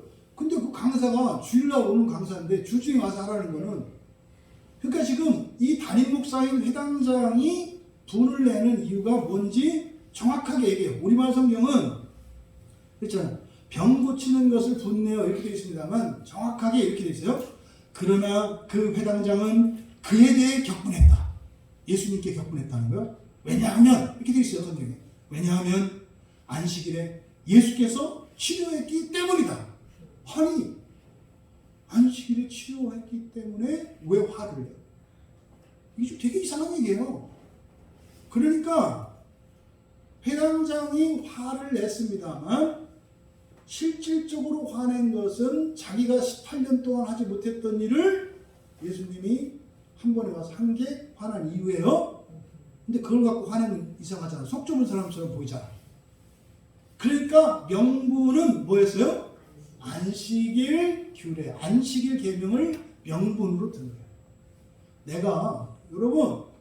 내가 지금 그 부흥 강사 목사님이 그거 고쳤다고 내가 화내는 게 아니에요. 주일에는 이렇게 하는 게 아니에요. 주일은 하나님을 높이고 하나님께 영광을 올리고 예배를 드려야 되는 거지. 무슨 여기서 병을 고치고 그런 거는 주중 집회 때. 아니 목요일부터 목금토일 4일 동안 집회를 했잖아요. 차라리 그때 병 고치러 왔으면 목요일이나 금요일이나 토요일날 왔었어야지. 왜 주일날 와가지고 예배 시간에 머리 들밀어가지고 지금 병 고친 게 문제가 아니야. 나도 좋아. 근데 이건 아니라고. 하려면 목요일 밤이나 금요일 밤이나 토요일 밤까지 해야 된다 이 말이야. 이렇게 했다는 거지. 회당장이. 웃기는 얘기죠. 그러니까 지금 그럴싸하게 예배는 하나님께만 드려야 돼요. 여러분. 사심을 버리세요. 뭐 이런 얘기를 했다는 거예요. 그럴듯하잖아요. 그러니까 지금 이 회당장에 있던 이 가식이죠. 차라리 대놓고 예수님한테 얘기하든지. 응? 차라리. 나도 좀 가르쳐 주시오. 뭐 이렇게 하든지 차라리. 왜 화를 내냐고. 왜 승질내고 씨알이야. 능력을 달라고 하든지. 응? 나도 사실은 그 교회 때문에 너무 마음이 아파서 그냥 안수대보고 별짓을 다 했는데도 안 돼가지고 참 너무 낙심했는데 한편으로는 좋기도 하고 한편으로는 좀 배도 아프네요. 이렇게 얘기를 하든지. 얘기 안 하고 어떻게 해요? 화를 내는 거예요. 뭐 거룩한 화. 나는 그것 때문에 화내는 게 아니라 어떻게 이 예배 시간에 뭐 이런 거죠. 그러니까 지금 생각이 많이 다른 거죠. 그리고 나서 그러니까 뒤에 가면 예수님이 가식하는 자들이라고 해요. 예수님이 간파하신 거죠, 이거를. 왜 화내는지 아시는 거죠? 그리고 나서 이 회당장이, 담임 목사인 회당장이 또 그 고쳐진 여자한테는 뭐 말할 수 없었는가 봐요. 그러니까 무리들에게 얘기를 해요. 무리들에게. 근데 여기서 회당장이 무리들에게 말하고 있다. 이것도 미완료예요. 그러니까 지금도 교회에서 계속 그렇게 말해주고 있는 거예요. 여러분 주일날은 뭐라 사사로운 주중에 와서 따로 나와서 기도하든지 주일 예배 시간에는 여러분 뭐 이렇게 필요한 이런 거 하지 마. 그냥 주일날은 그냥 하나님께만 올리네. 이런 얘기를 계속 하고 있대요. 지금 성경에 이렇게 써 있어요. 다른 데서 이렇게 하는지 안 하는지 모르겠는데 성경에는 미완료 시대로 그렇게 써 있어요. 회당장이 무리들에게 여전히 말하고 있다. 이렇게 돼 있어요. 그때 한 말이 뭐냐면 마땅히 일해야 하는 6일이 있다. 그러므로 6일 동안에 오면서 치료를 받으라. 안식일은 아니다. 지금 회당장의 생각은 그러니까 하나님께 예배를 드리는 일과 우리들의 삶의 문제가 해결되는 게 분리되어 있죠. 신앙과 삶이 분리되어 있어요. 이렇게. 병 고치고 복을 받고 이런 거는 따로 우리들의 일이고 또 예수님께서 병을 고친 것과 하나님의 말씀을 읽는 것은 다르다고. 이걸 성속 이원론이라고 해요. 예배드리고 성경 읽고 기도하고 이런 것은 거룩한 일이고, 네? 병 고치고 부자가 되고 뭐 이렇게 깨어있던 관계가 회복되고 이런 것은 세속적인 일이라고 생각하는 거죠. 이게 성속 이원론이라고 해요. 여러분, 예수님께서 지금 가르쳐 주시는 건 아니라는 거예요. 다 하나라는 거예요. 하나님을 예배하는구나. 우리들의 문제들, 성도들의 병이 고쳐지거나 인생의 문제가 해결돼. 이게 예배 안에서 한꺼번에 동시에 일어나는 일이라는 거예요. 여러분이 기쁠 때 하나님이 최고 기쁘세요. 여러분 하나님을 기쁘시게 하고 싶으세요? 여러분들이 최고로 기쁜 삶을 하시면 돼요. 기뻐하라가 아니에요. 기뻐하려면 어떻게 해야 돼요? 여러분들은 돈도 있어야 되고 건강해지기도 해야 되고 뭐 좀 되는 일이 좀 돼야 기뻐하지 않아요? 그렇게 되시기 바란다고요. 네? 근데 이 꼬부라진 여인은요, 아니 나는 그래도 여러분 꼬부라진 여인으로 살지 마시고 회당장처럼 그래도 참는 게 기독교인 것처럼 이런 잘못된 생각을 하지 말라는 거예요. 그러니까 지금 감사해야 될 회당장이 오히려 화를 내고 있어요. 그런 그를 향해서 예수님께서 15절에 외식하는 자라고 얘기를 했어요. 근데 외식하는 자, 회당장 한 사람인데 외식하는 자가 아니라 외식하는 자들 그랬어요. 그러니까 이런 생각을 갖고 있는 게 대부분의 사람들이었던 거예요. 그러니까 회당장 한 사람을 통해서 당시에 회당에 모였던 사람들, 오늘날로 말하면 교회를 드나드는 사람들이에요. 교회에서 예배를 드리는 사람들이에요. 그들을 향해서 가식하는 자들이라고 말씀을 하세요. 우리 안에 우리의 삶과 신앙이 분리되어 있다고요. 이 여인은요, 뭡니까? 그냥 들고 나왔죠. 그리고 주님 앞에 내보였죠. 그쵸? 그랬더니 어떻게 했어요? 보시자마자 했잖아요. 즉시 보시자마자. 그러니까 여러분들이 문제를 들고 주님 앞에 내놓으면요, 그 즉시에 보시자마자요. 보세요. 근데 왜 안 보여요? 가식 때문에. 이거는 그냥 내가 견딜 수 있는 거라고 생각을 하고. 그러니까 어떻게 해요? 허리는 꼬부라져 있는데 예배 시간에 어떻게 하는 거예요? 딱 피고 있는 거지. 뭐 아파 죽겠지 지금. 이 문제 저 문제 딱 버티고 있는 거지. 나 안 꼬부라졌다 이거지. 응? 그리고 예배 끝나고 나가면 어떻게 해요? 아씨 죽는 줄 알았다. 뭐 얘기를 보셨지. 아니 그냥 이렇게 꼬부라진 채로 와서 그러면 예수님이 오자마자 고쳐주신다는데 안 드러내는 거야. 그럼 여러분들이 여러분의 문제를요 주님 앞에 내놓는다는 게 뭐예요? 또 그랬더니 또 하이고 내일부터 또 몰래 교회 오셔서 기도하시는 거 아닌가 몰라? 뭐 그것도 뭐 한 방법이겠지. 그랬더니 기도해야 되겠구나. 기도하세요. 근데 기도하고 또 돌아다닐 때는 또 이렇게 다니려고 또 막 이렇게 다니고 아이고 죽는 줄 알았네. 그것도 기도하고 사시는 거예요. 모자라면 모자란 대로 사랑 앞에서 사시고 모자라면 모자란 대로 하나님 앞에 나와서 모자라는 대로 이렇게 사는 거예요. 그러면 사람들한테 무시당할 수도 있어요. 놀림당할 수도 있어요. 수치당할 수도 있어요. 대신 주님이 보시자마자 고쳐주세요. 근데 그게 싫어서 아닌 척하고 살아. 그러면 18년 동안 안 고쳐지더라니까요. 18년 동안 안 고쳐진다고요. 하나님 나라가 어딨어 있기는. 내 허리 하나도 안 펴졌는데 이 여자에게 그동안 하나님 나라가 있었겠어요? 없었겠죠. 그 얘기를 하는 거예요. 근데 이 여자가 지금 하나님 나라가 임했잖아요. 그렇죠? 임했잖아요. 아, 이게 그냥 막연한 게 아니구나. 진짜구나. 뭐 이렇게 되지 않았겠어요? 예수님께서 회당장과 그 무리들에게 외식하는 자들이라고 했는데 이때 이들이 다시 말해 회당장이 예수님께 화를 냈던 게 가식이고 그때 그들이 가지고 있던 신앙과 이런 생활과 신앙을 분리했던 성속 이원론적인 사고, 인생의 문제와 신앙의 문제를 별개로 했던 이것들이 지금 잘못된 거라고 하는 것을 가르쳐 주시는데 회당장이 안식일 계명을 들어서 예수님을 비난하고 분을 일으켰잖아요. 그게 거짓말이라는 거, 잘못된 거라는 것을 예수님께서 15절과 16절에 가르쳐 주시는 거예요. 여러분, 안식일이라고 해서 아무것도 못하는 게 아니에요. 밥을 먹어요, 안식일에도. 또 길을 못 가냐면 가요. 그래서 11걸음을 걸어요. 11발자국 걷고요. 12발짝부터 하면은 십계명을 어긴 거예요. 일한 게 되고 12발짝부터는 이게요.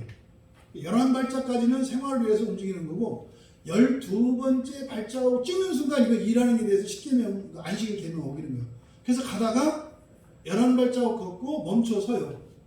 그래서 거기에는 되게 중간중간에 의자나 이런 게 마련되어 있어요. 쉴 수 있도록.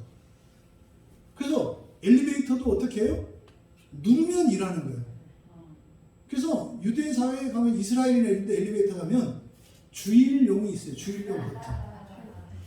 그러면 주일날에는 모든 엘리베이터가 자동으로 계속 왔다 갔다 하면서 각 층마다 열리고 닫히고 올라가고 열리고 닫히고 올라가고를 엘리베이터가 계속 해요. 그래서 가서 서 있으면 열려. 그러니까 내가 연 거 아니야. 일 안 한 거지. 그럼 타. 올라가. 그럼 내려. 또 11걸음 가서 쉬었다가 다시 11걸음 돌고 부엉이야 뭐야. 근데 이게 옛날부터 이렇게 했다고요. 그 여기서 지금 소와 나귀 얘기를 하잖아요. 요한간에서 풀어내어 이끌고 가서, 이끌고 가는 게 아니라 고삐를 풀어줘요. 그날 안식일 날은 고삐를 풀어주면 목마르면 가서 물 마시고요. 배고프면은 꼴을 먹어요. 그러니까 한쪽에 먹을 수 있는 꼴을 싸놔요. 한쪽에 물을 놔요. 그러면 고삐를 풀어놓으니까 지가 알아서 먹는다 이 말이에요. 그러니까 안식일이라고 해서 소나 나귀나 양을 굶기지 않아요. 이게 율법을 어기는 게 아니다 이 말이에요. 그러면서 그 얘기를 하는 거죠. 너희들이 안식일을 지킬 때 소나 나귀도 먹이잖아. 먹을 수 있도록 이렇게 하잖아. 그러면 이 여자를 예수님이 뭐라고 하셨냐면 아브라함의 딸이라고 그래요. 아브라함의 딸 그러면 여러분들은 언약을 딱 떠올리셔야 돼요. 아브라함 하면 언약이에요. 그냥 뒤에 누가복음 19장에 가면은 삭개오 있어요. 삭개오도 아브라함의 자손이라고 해요. 아브라함의 자손. 또 누가복음 16장에 보면 그 죽어서 낙원에 갔던 거지 나사로. 예? 여러분 성경에서 지옥과 낙원에 대해서 여러분 주변에 그런 분들이 있어요. 사람이 죽어야 알지 죽어서 지옥이 있는지 뭐 낙원이 있는지 어떻게 알아요? 알아요. 그게 누가복음 16장에 있는 얘기예요. 누가복음 16장은 비유가 아니에요. 왜? 이름을 기록하고 있거든요. 비유에는 이름을 쓰지 않아요. 한 사람이 어떤 사람이 이렇게 한다고요. 그래서 누가복음 16장은 성경에 유일하게 실제로 죽음 뒤에 일어나는 일을 가르쳐준 성경 본문이 누가복음 16장이에요. 그래서 부자와 거지 나사로가 죽어서 어떻게 돼요? 네. 거지 나사로가 아브라함 품에 안겨있다. 그러니까 거기는 하나님 나라가 아니에요. 조상의 품에 있잖아요. 여기 낙원이야 낙원. 죽어서 가는. 그리고 부자는요. 타는 유황불에서 물 한 방울만 죽여달라고. 이게 지옥이에요. 실제로 그러니까 누가 이거 죽었다 살아난 사람 있어? 많아요. 누구? 우리 목사님 외중조 할머니. 우리 할머니도 죽었다 살아나셨다니까. 성경에 있잖아요. 나사로도 죽었다 살아났잖아요. 네? 거짓 나사로 말고. 그때 아브라함이라고 하는 것은 언약의 표고 구원을 얘기해요. 그러니까 소와 양 그리고 아브라함의 언약의 자손인 여인을 대조하는 거죠. 그럼 보세요. 소나 나귀도 음식을 먹인다면 언약의 딸인 이 여자가 병을 고쳐주는 거 어느 게 더 중요해요? 이게 더 중요하죠. 당연히. 그러니까 주일에도 소나 나귀를 놔놓고 먹을 수 있도록 한 거니까 이 여자가 주일에 나와서 안식일에 와서 병을 고친 게 잘못? 아니잖아요. 그렇게 살고 있잖아요. 그러니까 지금 회당장의 말을 통해서 또 그들이 가지고 있는 신앙관에서 이런 가식이 무엇인지를 여기서 가르쳐주고 있다. 그러니까 여기서 예수님께서 말씀하시는 가식, 첫째, 이 회당장, 그 교회 담임 목사인 회당장의 가식이 뭡니까? 불신앙이죠. 믿음이 없잖아요, 이 사람이. 자기는 못 고쳤을지라도 고쳐질 수 있다고 하는 믿음이 없잖아요, 이 사람은. 근데요, 사실은 안 믿을 수가 없거든요. 근데 18년 동안 목회를 해보니까 그런 일이 안 일어나니까 그런 게 안 일어났다고 믿는다, 이 말이에요. 이게 지금 대부분의 교회 목사님들이 본성의 변화가 안 일어난다. 심지어는 뭐 병 고쳐진 거 이런 얘기하면은 뭐 은사주의네 신비주의네 그 사람들이 한 번도 그걸 경험해보지 못했기 때문에. 아니 귀신이 깍 하고 쫓아나가는데 어떻게 해? 눈 돌아갔던 사람이 눈 돌아와가지고요 막 그 도깨비를 뜨고 막 이렇게 하다가 갑자기 깍 하고 막 그냥 단발발 비명을 치더니 귀신이 떠나고 나니까 사람이 순한 사람이 됐어요. 어떻게 여기 그것도 손이 펴지고 허리가 펴지고. 아니 우리 딸 중에 하나가 그랬다니까요. 어렸을 때 약시 아시죠? 약시 안 고쳐지는 약시는 안 고쳐지는 거래요. 심각한 약시였어요. 근데 자꾸 넘어지고 그래가지고 근데 하나님 마음을 주시더라고요. 믿음을 주시는 거예요. 믿음. 기도하기로 했다니까요. 같이 기도했어요. 한 1년 동안. 근데요 약시도 없어지고 난시도 없어지고 다 없어지고.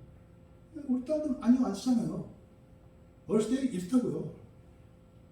그 병원에 3군데 갔었어요. 이렇게 큰 병원에. 그리고 진단이 나왔어요. 약시, 난시 뭐 이렇게 해가지고. 그래서 안경 처방 받고 쓰고 다녔다니까요. 근데 자꾸 이 안경 때문에 친구들이랑 놀다 다치고 이러더라고요. 그때 제가 집사 때 성령 충만한 거지. 믿음이 생겨가지고 기도하면 될 수 있어. 그래가지고 안경 벗기고요. 매일 기도했다는 거 아닙니까? 이렇게 안수하고 아버지로서. 고쳐줬어요. 그래서 목사님이 그거 잘못하면 오해할 수 있으니까 그 병원 가서 이제 진단서 떼면 되니까 진료 기록 좀 떼달라고 해라. 간증하자고. 갔거든요. 그게 왜 필요하냐요? 그 얘기를 했죠. 그때 뭐 선생님께서 심한 약시라서 이렇게 했는데 저희들이 기도했거든요. 고쳐졌어요. 대노하시더라고요. 누구 돌팔이로 하냐? 아니 돌팔이가 아니라 선생님만 그러신 게 아니라 다른 병원에서도 3군데 갔어요. 3군데에서 똑같이 진단을 하셨어요. 그 선생님 의심하는 게 아니라 하나님이 고쳐주셔서 이거를 얘기하려는데 그거를 맨날 그 진료 기록이 필요하다. 못 떼준대요. 아니 진료 기록을 왜 떼달라는데 왜 안 떼주세요? 큰일 날 사람이라고. 무슨 소리 하냐고. 그래가지고 뭐 거기만 있나? 다른 병원 가면 되지. 그래가지고 다른 병원 갔더니 안 떼줘요. 다. 근데 우리 애들은 다 알죠. 고쳐진 거예요. 그런 일이 일어나요. 실제로. 그거를 바라보면 이렇게 할 건 아닙니다만 일어난다고요. 근데 회당장은 이제 그런 건 없는 걸 믿었던 거죠. 오늘날 이런 일이 똑같이 일어나요. 이거 가식이에요, 가식. 왜 성경에 있는 걸 안 믿느냐고. 네? 그러니까 뭐예요? 사실은 자신의 불신앙으로 인해서 그런 일이 안 일어나요. 자신의 불신앙으로. 아니 믿지 않는데 일어나나요? 일어나 봐야 하나님이 하신 게 아니지. 그렇죠? 그러니까 여기서 하나님의 말씀을 가지고도 불신앙으로 인해서 아무 일도 하지 못하는 것에 대해서 부끄러워하고 하나님께 은혜를 보여야 되는데 당당해. 이 가식이죠. 속으로는 부끄러우면서. 그러니까 고쳐주니까 화를 내잖아. 두 번째 이 가식의 의미는 뭐겠어요? 아니 병이 고쳐졌으면 원래 자연적인 감정은 뭡니까? 기쁨이잖아요. 근데 기쁨이 아니라 미움이 채워져서 분노할 정도야. 그러니까 미워. 고친 예수가 미워. 이게 이런 잘못된 감정 표현. 이게 또 가식이라니까요. 말씀드리잖아요. 여러분 화날 때 진짜로 화 안 났을 때가 훨씬 더 많아요. 여러분 이것만 알아채셔도 진짜 지난날 여러분이 얼마나 사기당을 하았는지 아신다니까. 여러분이 과거에 냈던 화 있잖아요. 최소한 절반은 가짜예요. 화 안 났는데 화난 연기를 한 거라고요. 이 말 듣고 화내는 거야 또 몰라? 진짜요 진짜. 여러분들 이걸 알면 앞으로 화낼 때 가만히 이렇게 여러분 자신을 들여다볼 수 있어. 진짜 화 안 났는데 화가 나고 있네. 이거 웃기네. 이거 분별할 수 있게 된다니까요. 그러니까 이건 거짓 감정이 또 가식으로 나오는 거죠. 그리고 이제 17절에서 이제 예수님께서 이 말씀을 하시매 모든 반대하는 자들을 부끄러워하고 온 무리가 기뻐했다. 그러니까요. 가식이 드러난 거죠. 15절 16절 말씀을 통해서 가식이 드러난 거예요. 그러니까 진리는 빛이어서 어둠을 밝혀요. 그러니까 말씀을 들으면 여러분들이 설교를 듣고 말씀을 들으면 그러네. 이게 보여요. 드러나요. 그래서 어떻게 해요? 부끄러워한다고요. 반대했던 자들이에요. 그러니까 가식에 사로잡혀 있던 자들이에요. 예수님의 말씀을 통해서 진리의 말씀이 선포가 되니까 그게 가식인지 알게 됐어. 그랬더니 뭐예요? 내가 괜히 그랬네? 이게 부끄러워한 거죠. 괜히 그랬네? 부끄러운 거예요. 그런데 부끄러워하고 나서 부끄러움은 끝나면 안 돼요. 부끄러움에서 무엇으로 바뀌어야 돼요? 기쁨으로 바뀌어야 돼요. 이 여자에게서 이 여자의 병을 일으켰던 병약한 영이 떠나간 거로 끝나면 안 돼요. 건강으로 바뀌어야 돼요. 수치에서 기쁨으로 바뀌어야 돼요. 수치스러운 거 깨닫는 거에서 끝나면 안 돼요. 거기서 어떻게 돼요? 바뀌기를 원합니다. 새로운 인생을 원합니다. 회개하고 하나님의 영을 부어줘야 돼요. 그러면 기쁨이 돼요. 여기서요. 기뻐하니라 이것도 미완료 시제로 되어 있네요. 또 부끄러워하니라 이것도 미완료 시제로 되어 있네요. 그러니까 무슨 말이에요? 부끄러워한다 해서 모두 기뻐하는 건 아니에요. 계속 부끄러워만 하는 사람도 있어요. 죄책감에 사로잡혀서 죄의식에 사로잡혀서 열등감에 사로잡혀서 나는 안 돼. 나는 이럴 수밖에 없어. 이렇게 살아가는 사람도 있어요. 이게 말씀을 듣고 깨닫음에도 불구하고 계속 부끄러워하는 사람이 있고 부끄러움을 깨닫고 회개해서 돌이켜서 기쁨으로 살아가는 사람이 있다는 거예요. 혹시 여러분들 가운데 이런 부끄러움으로 살아왔던 영역들이 있었다면 그것이 이후로 기쁨으로 바뀌는 거예요. 과거에 슬퍼하거나 과거에 매여있거나 과거에 후회를 가지고 있는 거 이게 여러분이 부끄러워하시는 거예요. 나는 그때 그랬어. 나는 그럴 수밖에 없었어. 그래서 이렇게 살아. 이게 계속 부끄러워하는 거예요. 여러분 오늘이 바뀌면 어제도 내일도 바뀐다. 잊지 마세요. 여러분들은 여러분의 과거를 모른다. 여러분은 여러분의 과거를 모른다. 왜? 내가 회개하고 바뀌었을 때 내 과거가 바뀌는데 그 과거는 내가 살아본 적이 없어.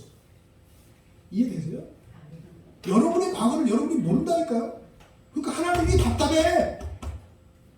너는 그런 사람이 아니야. 넌 그렇게 안 살았어. 근데 여러분 어때요? 내가 똑똑히 기억하고 있는데 내가 그때 그걸 잘못했고 실수했고 내가 똑똑히 기억하는데 뭐가 아니란 말입니까? 왜 그렇게 말장난으로 나를 그렇게 이렇게 하려고? 아니라니까. 바뀌었다니까. 아멘. 그래서 여러분이 부활하는 날 여러분의 인생을 되돌아볼 텐데 지금 여러분이 살았던 그 기억 못해요.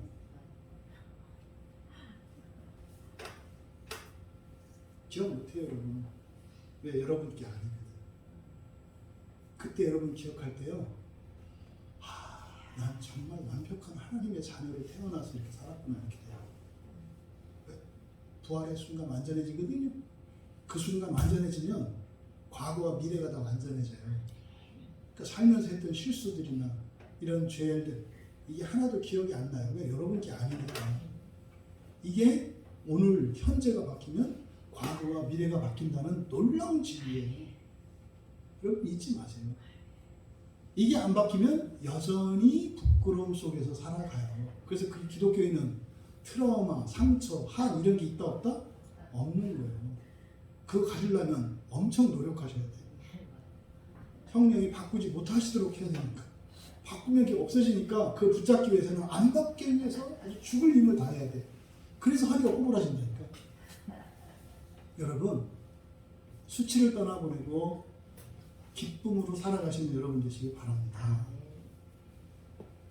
지금 이후로부터 이제 하나님이 하시는 예수님이 하시는 모든 일을 기뻐하기 시작했대요.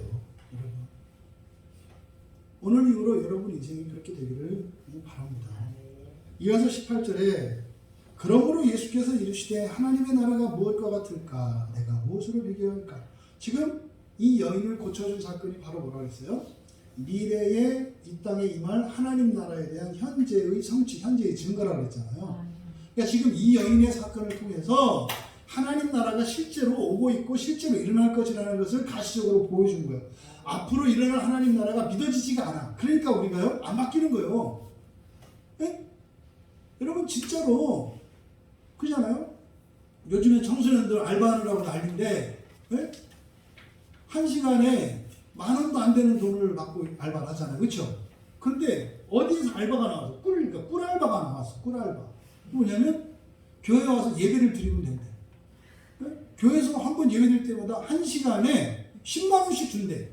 그러면 애들이 교회 오겠어요? 안 오겠어요? 올 것 같아요. 한 시간에 10만 원이면. 그리고 제가 설교를 마치면 아쉬워하겠어요? 후련해하겠어요? 네? 5분만 더 넘겼으면 10만 원 더 받는데. 그잖아. 1시간 55분에 끝냈어, 설교를. 얼마나 억울하겠냐. 거기서 딱 그 2시간만 넘기면은 10만 원 더 받는데. 그러지 않겠냐고요. 그러면요. 교회가 왜 터질 거 아니에요. 올려볼까? 1시간에 100만 원? 교회 오겠어요? 당연히 와요. 근데 사실은 못 와요, 교회는. 교회는 그렇게 올 수 있는 게 아니에요. 1시간에 1,000만 원씩 받아갖고 사람들이 나오고 다 돈을 써요. 그래도요, 어떤 사람은요? 절대로 안 믿어요. 이것들 쇼를 하는구만.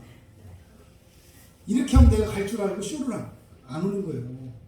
근데 교회가 아니라 다른 거라면 그냥 뭐 피자집이라면 가겠죠. 그렇잖아요. 그 우리 그리스도인들 생각해 보자고요. 왜 그리스도인들이 예배의 자리에 안 나와요? 별수롭지 않다고 생각하기 때문에. 1시간에 10만 원 일당만 줘도 사람들이 인산인해로 모일 텐데. 보나마나 안양에 있는 어떤 피자집에서 1시간 10만 원 준다고 하면요. 전국 팔도에 있는 학생들이 다 모일 거예요. 왜? 찜질방에서 자고 이렇게 해도 한 달만 하면 이게 남는 장사거든요. 전국에서 몰려들 거라니까요. 그럼 왜 교회는 그런 일이 안 일어나냐고요. 하나님 나라가 믿어지지 않으니까. 근데 그게 믿어졌던 때가 있었어요. 우리나라에. 네? 그게 언제요? 1907년 평양 대부흥 때예요. 평양에서 예배를 드리는데요. 부산에서, 광주에서, 목포에서, 함경북도에서 사람들이요. 길양식을 짊어 매고요. 예배 드리러 가던 때가 있었어요. 왜 그랬을까요? 그럴 만한 가치가 있다고 믿었기 때문에. 근데 안 믿어지니까 이렇게 안 가는 거잖아요. 지금 코로나 이후로 교인들의 30%가 줄었다 그래요. 최소. 왜 그럴까요? 안 믿어지니까. 그러니까 지금 예수님도 아시는 거죠. 그래서 18년 동안 꼬부라진 상태로 고통을 겪으며 살았던 이 여인을 통해서 하나님 나라가 뭔지를 설명해 주는 거예요. 보세요. 여러분이 불치병을 걸렸을 때 병 고치려고 전국 팔도 다 돌아다녀요. 우리 어머니 살아생전에 중풍으로 넘어지셔가지고 식물인간 되셨거든요. 뭐 여기 서울에 있는 병원에서도 다 안 된다고 그러고 다 안 된대요. 그래가지고 전국 팔도 시골 뭐 돌팔이 민간요법 할 거 없어요. 안 찾아다니는 데가 없어요. 다 굳었어요. 근데요 우리 어머니가 일어나서 걸었어요. 믿음으로가 아니라 쑥뜸으로. 경희대 갔더니 있을 수가 없대요. 혈관도 없고 다 굳어서 그렇게 안 되는 건데 뭐 안 되는데 걸으시는데 어떻게? 이런 걸으셨다니까요. 여러분 세상에서도요 병 고치려고 열심히 하고 있는 사람들 이렇게 쫓아다녀요. 그런데 하나님 나라가 얼마나 하찮은 것이기에 사람들이 불이다 하니까 다 튀냐고. 그 사람이 나쁘다는 게 아니에요. 뭘 모르는 거예요? 하나님 나라가 뭔지를 모르는 거죠. 그래서 예수님께서 이 여자를 통해서 하나님 나라는 우리의 목숨을 걸만한 것이고 우리의 모든 것을 다 걸만한 것이다. 걸어라 가기는 그럴 만한 것이다. 하나님 나라의 가치에 대해서 가르쳐 주려는 게 누가복음의 핵심이라고요. 최고로 가치 있는 거다. 최고로 영광스러운 거다. 이걸 가르쳐 주는 거예요. 그래서 예수님께서 이제 이 여인의 치료된 사건, 그 일련의 과정들을 통해서 하나님 나라를 설명하려고 하세요. 그래서 예수님이 의문문, 그러니까 예수님의 고민이에요. 야, 이걸 얘들한테 어떻게 가르쳐 주지? 이거 답이 안 나와. 왜 그러겠어요? 이 세상의 것으로는 가르칠 수가 없어. 근데 안 가르칠 수는 없어. 그러니까 18절의 의문문은 둘 다 그래요. 무엇과 같을까? 무엇으로 비교할까?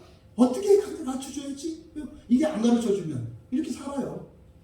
오고 싶을 때 오고 가고 싶을 때 가고 또 뭐 하는 동 또 이런 식으로 살게 돼 있어요. 누구나 다. 하나님 나라를 모르면. 그게 지금 18절에 담긴 예수님의 고민이에요. 근데 이 고민은 하나는 현재형으로 하나는 미래형으로 되어 있어요. 먼저 하나님 나라가 무엇과 같을까? 현재형. 예. 현재 뭘로 비교할 수 있을까? 현재형. 그 다음에 무엇으로 이게 같을까? 비교할까? 똑같은 단어예요. 이게 호모요라고 하는 똑같은 단어. 근데 거기 뒤는 비교하다라고 한 거예요. 초점보다 현재, 미래형. 이 두 가지 예수님의 고민, 이것을 19절에서 현재형에 대한 대답. 그러니까 19절에 하나님 나라가 무엇과 같을까? 19절이 답이에요. 네? 그 하나님 나라는 나무가 되는 겨자씨와 같다. 이게 현재. 그 다음에 앞으로 또 무엇과, 앞으로 되어질 무엇과 같을까? 이게 이제 21절이에요. 20절에 보면 18절의 하반절과 똑같이 써 있잖아요. 그죠? 내가 하나님의 나라를 무엇으로 비교할까? 똑같이 되어 있잖아요. 그러니까 21절은 18절의 하반절에 미래형 되어질 일에 대한 답. 19절은 18절 상반절에 현재의 답. 그래서 하나님 나라는 현재와 미래로 설명을 해줘야 된단 말이에요. 그냥 이렇게 설명할 수가 없어. 지금 현재로는 이런 것이고 미래에는 이런 거. 이게 하나님 나라야. 이게 예수님이 하나님 나라에 대한 설명한 거예요. 그러면 여기서 첫 번째로 무엇과 같을까? 현재. 지금 우리가 살고 있는 이 현실 세계 속에서 하나님 나라는 무엇과 같을까? 이게 19절이라고 했어요. 그러니까 뭐예요? 겨자씨인데 겨자씨가 뭐가 돼요? 나무가 되는 겨자씨예요. 나무가 되는 겨자씨와 같다. 나무가 되는 겨자씨와 같다. 하나님 나라라는 게. 그러면 본문에 보니까 마치 사람이 자기 채소밭에 갖다 심은 겨자씨 하나 이렇게 되어 있는데 여기서 밭은 1차적으로 세상이겠죠. 한 개인에게는 자기 인생이겠죠. 전체론적으로는 자기의 마음이에요. 이게 밭이에요. 내 마음, 내 인생 전체, 내가 사는 세상 전체. 이게 밭이에요. 그리고 겨자씨 하나. 이 겨자씨가 뭐겠어요? 하나님 나라겠죠. 하나님 나라예요. 이게 하나님 나라.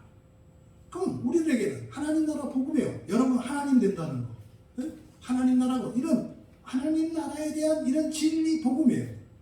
그것을 어떻게 해요? 갖다 심어요. 그러니까 여러분 지금 설교 듣잖아요. 설교 듣고 계시잖아요.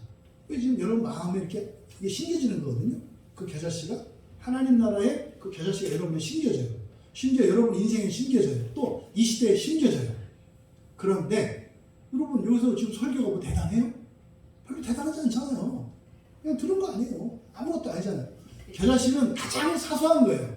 가장 사소한 거. 여러분에게 설교는 가장 사소하잖아요. 돈도 안 되고 별거 안 되잖아. 이게 겨자씨가 겨자씨. 그런데 이게 내 마음에 심겨지고 내 인생에 심겨지고 우리 집에 심겨지면 뭐한다? 반드시 변화가 일어난다. 어떤 변화? 외형의 변화. 외형의 변화. 아무것도 아닌 것 같은 겨자씨가 나무를 반한다는. 여러분 그래서요. 하나님 나라를 소망하고 살아가는 사람들은요. 반드시 더 나아집니다. 예수를 믿는 사람이라고 하면 안 돼요. 예수를 믿는 사람 가운데 하나님 나라를 소망하고 살아가는 사람은 반드시 외형의 변화가 일어납니다. 잊지 마세요. 예수를 믿는 사람들에게 그런 변화가 일어날 수도 있고 안 일어날 수도 있어요. 이러한 사람들은 누구예요? 하나님 나라를 소망하며 살아가는 사람들에게는 반드시 일어나요. 여러분이 현재 가난하세요? 근데 여러분이 하나님 나라의 소망을 갖고 사세요? 부자 되실 겁니다. 얼마큼인지 모르지만 부자 되실 거예요. 여러분 인생이 불행하셨어요? 행복해지실 거예요. 이건 하나님 말씀의 약속이에요. 틀림없어요. 그러니까 아니 무슨 하나님 나라 소망을 갖고 살아가는데 그렇게 된단 말이야? 성경의 약속이에요. 여러분 겨자씨가요 심겨졌을 때 안 보여요. 별것도 아닌 것 같아요. 그런데 어떻다? 반드시 그 씨는 자란다. 그래서 어떻게 된다? 나무가 된다. 얼마만큼? 그 씨를 잡아먹어도 배불러 하지 않았던 새들이 그 나무의 가지예요. 가지. 나무도 아니야. 나무의 가지에 깃들여 살 만큼. 무슨 말이에요? 여러분 일가 친지 가운데 여러분들을 말랑말랑하게 보고 너나 잘하세요 했던 이런 사람들, 이게 새예요. 새. 성경에서 새는 천사에 대한 비유로 쓰여요. 천사에 대한 비유. 그러면 잡아먹는 새 귀신이죠. 근데 그 새가 깃들여요. 그러면 여러분 주변에서 여러분을 조롱하고 우습게 받았던 사람들이 여러분의 도움을 받으면서 여러분 은혜 안에 살아가는 일이 일어난대요. 이게 하나님 나라래요. 그러니까 하나님 나라 소망을 갖고 살만해요, 안 해요? 살만해요. 좋은 거예요. 근데요, 놀라울 정도로 앞에서 보여준 것과 같이 하나님 나라가 보이지 않아요, 교회 안에. 하나님의 통치, 이런 얘기 하지 마세요. 다 뻥이요, 뻥. 무슨 통치 같은 소리 하고 있어. 다 사람들이 다 다스리고 있는. 그런 게 아니에요. 그런 게 아니에요. 두 번째로 21절에 앞으로 되어져요. 그러면 하나님 나라는 어떻게 되어가고 있느냐? 그러면 지금 현재적으로는 뭐예요? 환경과 외형의 변화가 일어나는 거예요. 이게 하나님 나라예요. 여러분들은 한번 들여다보세요. 그리고 여러분 인생에 그런 게 없었어. 그러면 여러분 하나님 나라 소망을 살지 않았던 거예요. 지금부터 바꿔보세요. 하나님 나라의 소망으로, 첫째 부활의 소망으로 한번 살아보세요. 그러면 과연 겨자씨가 나무가 되는 것처럼 여러분의 삶에 실질적인 변화가 일어나는 것을 경험해 보시라고. 그리고 그러면 또 이렇게 딱 됐어요. 그럼 앞으로 또 미래에 되어지는 일은 뭐냐? 이게 21절이에요. 그 하나님 나라는 뭐예요? 가루 속에 감추어진 누룩과 같아요. 21절에 여자가 가루 서말 속에 갖다 넣어 전부 부풀게 한 누룩과 같아요. 여기서 부풀다라고 하는 말이 적절하지 않은 번역이에요. 이게 쥐모라는 말인데, 부푼 것은 결과예요. 무엇의 결과? 왜 밀가루에다가 누룩을 넣으면 이게 왜 부풀어요? 결과죠. 부푼 거는. 원인은 뭐예요? 발효죠. 발효. 그래서 여기서 부풀다라고 하는 말은 결과를 얘기한 거고요. 여기는 부풀다가 아니라 발효시키다예요. 발효시키다. 그래서 하나님 나라는 무엇다? 가루 서말 속에 갖다 넣어 전부 뭐 한 거예요? 발효시킨 누룩과 같다. 그러니까 여기서는 부푸는 게 초점이 아니에요. 부푸는 거는 외형적인 성장은 앞에 겨자씨고, 여기서 초점은 뭐예요? 본성의 변화예요. 본성의 변화. 내적인 변화. 그래서 미래적으로 일어나는 것은 뭐다? 본성의 변화예요. 근데 이거는요, 드러나요? 안 드러나요? 이건 안 드러나요. 누룩은 넣었을 때 발효가 돼서 밀가루가 부풀어 오르지만 거기서 그 밀가루가 보여요? 안 보여요. 겨자씨는요, 보이죠? 나무로. 어떻게 옛날에 집사님이 뭐 그때 집사님이 아니겠지.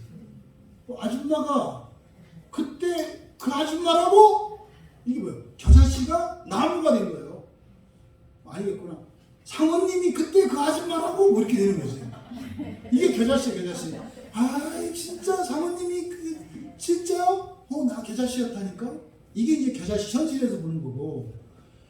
두 번째로 제시되어진 이건 뭐예요? 안 나타나요. 본성의 변화는. 그러니까 하나님 나라의 두 번째 측면 뭐다? 본성의 변화예요. 본성의 변화. 그래서 하나님 나라는 하나님 나라 백성이 준비되는 것과 함께 이루어진다 그랬잖아요. 하나님 나라가 오고 있어요. 그럼 여기 누가 들어가요? 하나님이 들어간다고 그랬잖아요. 사람이 하나님 돼야 한다니까요. 하나님 나라의 소망을 갖고 살아가면 이게 진짜라고 하는 것을 우리가 삶 속에서 경험해. 어떻게? 겨자씨의 비유처럼 정말 내 인생 가운데 뻥뻥뻥뻥뻥 튀겨지는 일이 경험이 돼. 와. 근데 문제는 거기서 하나님 나라를 놓쳐버리면 안 돼요. 이런 교인들 꽤 많아요. 대표적인 게 서울에 있는 Y교회. 막 되니까 우와 하나님이 됐나 봐 그러면서 하나님 나라를 잃어버리고 그걸 가지고 세상 나라를 살기로 했어요. 이러면서 어떻게 돼요? 교회가 타락하고 부패하고 망가지죠. 하나님 나라 소망을 놓으시면 안 돼요. 하지만 그것보다 더욱 중요한 것은 사실 뭐다? 본성의 변화예요. 본성의 변화. 그러니까 여러분들 주님이 오셨을 때 우리를 완전한 부활체로 만들어 주세요. 반드시 일어나요. 반드시. 누구만? 예수를 믿은 사람 가운데 그 소망을 갖고 그 길에서 물러서지 않는 사람들이에요. 이 얘기를 갖고 여러분 곰곰이 생각해 보면 그동안 여러분들이 신앙생활 속에 있었던 여러 가지 의문과 궁금증에 대한 답을 찾을 수가 있어요. 그래서 될 듯 안 되고 또 이 차이가 뭐 믿음이 강하고 이런 게 아니라 무슨 믿음이에요? 하나님 나라에 대한 믿음이에요. 복음이 뭐라고요? 사람이 하나님 되는 거. 이게 복음이라고요. 그 복음을 믿을 때 그게 곧 하나님 나라가 오는 거예요. 그러니까 완전한 사람은 완전한 세상에서 살 수 있고 완전한 세상에서는 완전한 사람만 살 수 있다니까요. 이 두 가지가 같이 이루어져야 되는데 그동안 우리가 어떻게 됐어요? 존재의 변화, 본성의 변화는 덮어버렸다고요. 여러분 하나님 나라가 와도 들어갈 자가 없어요. 뒤에 가보세요. 들어갈 자가 없다 그래요. 그럼 객관적으로 우리 현실을 보라고요. 여러분 주변에 한번 물어봐 보세요. 이번 주 주일에. 이번 주 중에 사람이 하나님 되는 걸 믿으십니까? 뭐 하여튼 뭐 이상한 일이 생길 수도 있으니까 그거 감안하시고 물어보시라고. 그리고 하나님 나라가 정말 오고 있다는 게 믿어지십니까? 의외로 없어요. 성경에 이렇게 기록되어 있어요. 그런데 그것을 믿고 살아가면 반드시 그렇게 된다. 그래서 여러분의 본성의 변화는요, 하나님 나라가 완전히 임할 때까지 숨겨져 있어요. 아까 말씀드렸잖아요. 여러분이 부활하게 되면 과거도 전혀 다른 과거를 가지고 있는 여러분은 상상도 할 수 없는 그런 존재가 된다는 거. 그날 가야 다 알아요. 그날 가야. 그때까지는 드러나지 않는다. 그래서 하나님 나라는 분명히 드러난다. 하지만 다 드러나는 것은 아니다. 드러나는 것은 외형적으로 우리의 환경적인 변화로 나타난다. 열심히 일해서 능력이 있어서 뭐 이런 게 아니라 하나님 나라의 소망을 갖고 살아가는 사람들에게는 반드시 그 증거가 나타난다. 그러니까 다는 아니다. 드러나지 않은 우리의 본성의 변화, 이걸 잊지 마라. 이걸 잊어버리면 떨어져요. 나무꾼이 옷을 훔쳐가. 그래서 다시는 못 올라가. 그때 한 번 올라갔던 사람들이 나중에 그래서 1년에 한 번밖에 못 만나. 결혼하 지금 얘기한 거예요. 여러분들은 하나님 나라에 대한 내적으로 일어나는 보이지 않는 본성의 변화, 그리고 삶 속에서 일어나는 놀라운 이 변화들을 누리시면서 거기에 만족하시면 안 돼요. 그죠? 그걸 통해서 사실 이걸 주시는 목적이 뭐예요?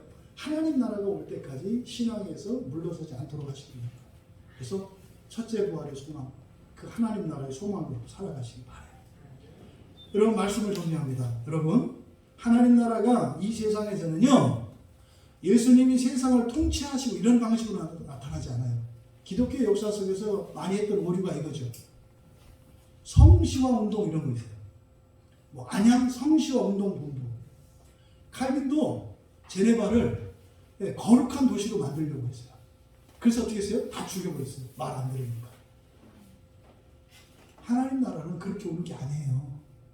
지금도 그래요. 지금도 사람들이 나라의 대통령이 되고 뭐가 돼가지고 뭐 그렇게 하나님 나라를 만들 수 있다고 생각해. 그렇게 오는 게 아니에요. 이 세상에서 경험되는 현재적인 하나님 나라는 어떻게 해요? 구원이 필요한 한 개인 속에 그의 인생을 바꾸시고 본성을 바꾸는 방식으로 하나님 나라가 나타나요. 여러분 안에 그런 본성의 변화가 일어납니다. 보이지 않아요. 하지만 여러분의 생활 속에 반드시 변화가 일어납니다. 가난한 사람 부자가 될 거고요. 건강이 약한 사람들 건강해질 거고요. 그런 일이 일어나요, 여러분. 일어나요. 조심할 것은 이것을 수단 삼으시면 안 돼요. 잘 살기 위해서 하는 순간 이미 건너간 거예요. 더 나아지기 위해서가 아니에요. 그 나라를 향해서 묵묵히 살아갈 때 일시적으로는 환난도 오고 시험도 와요. 망할 것 같아요. 그런데 놀라운 일이 일어나요.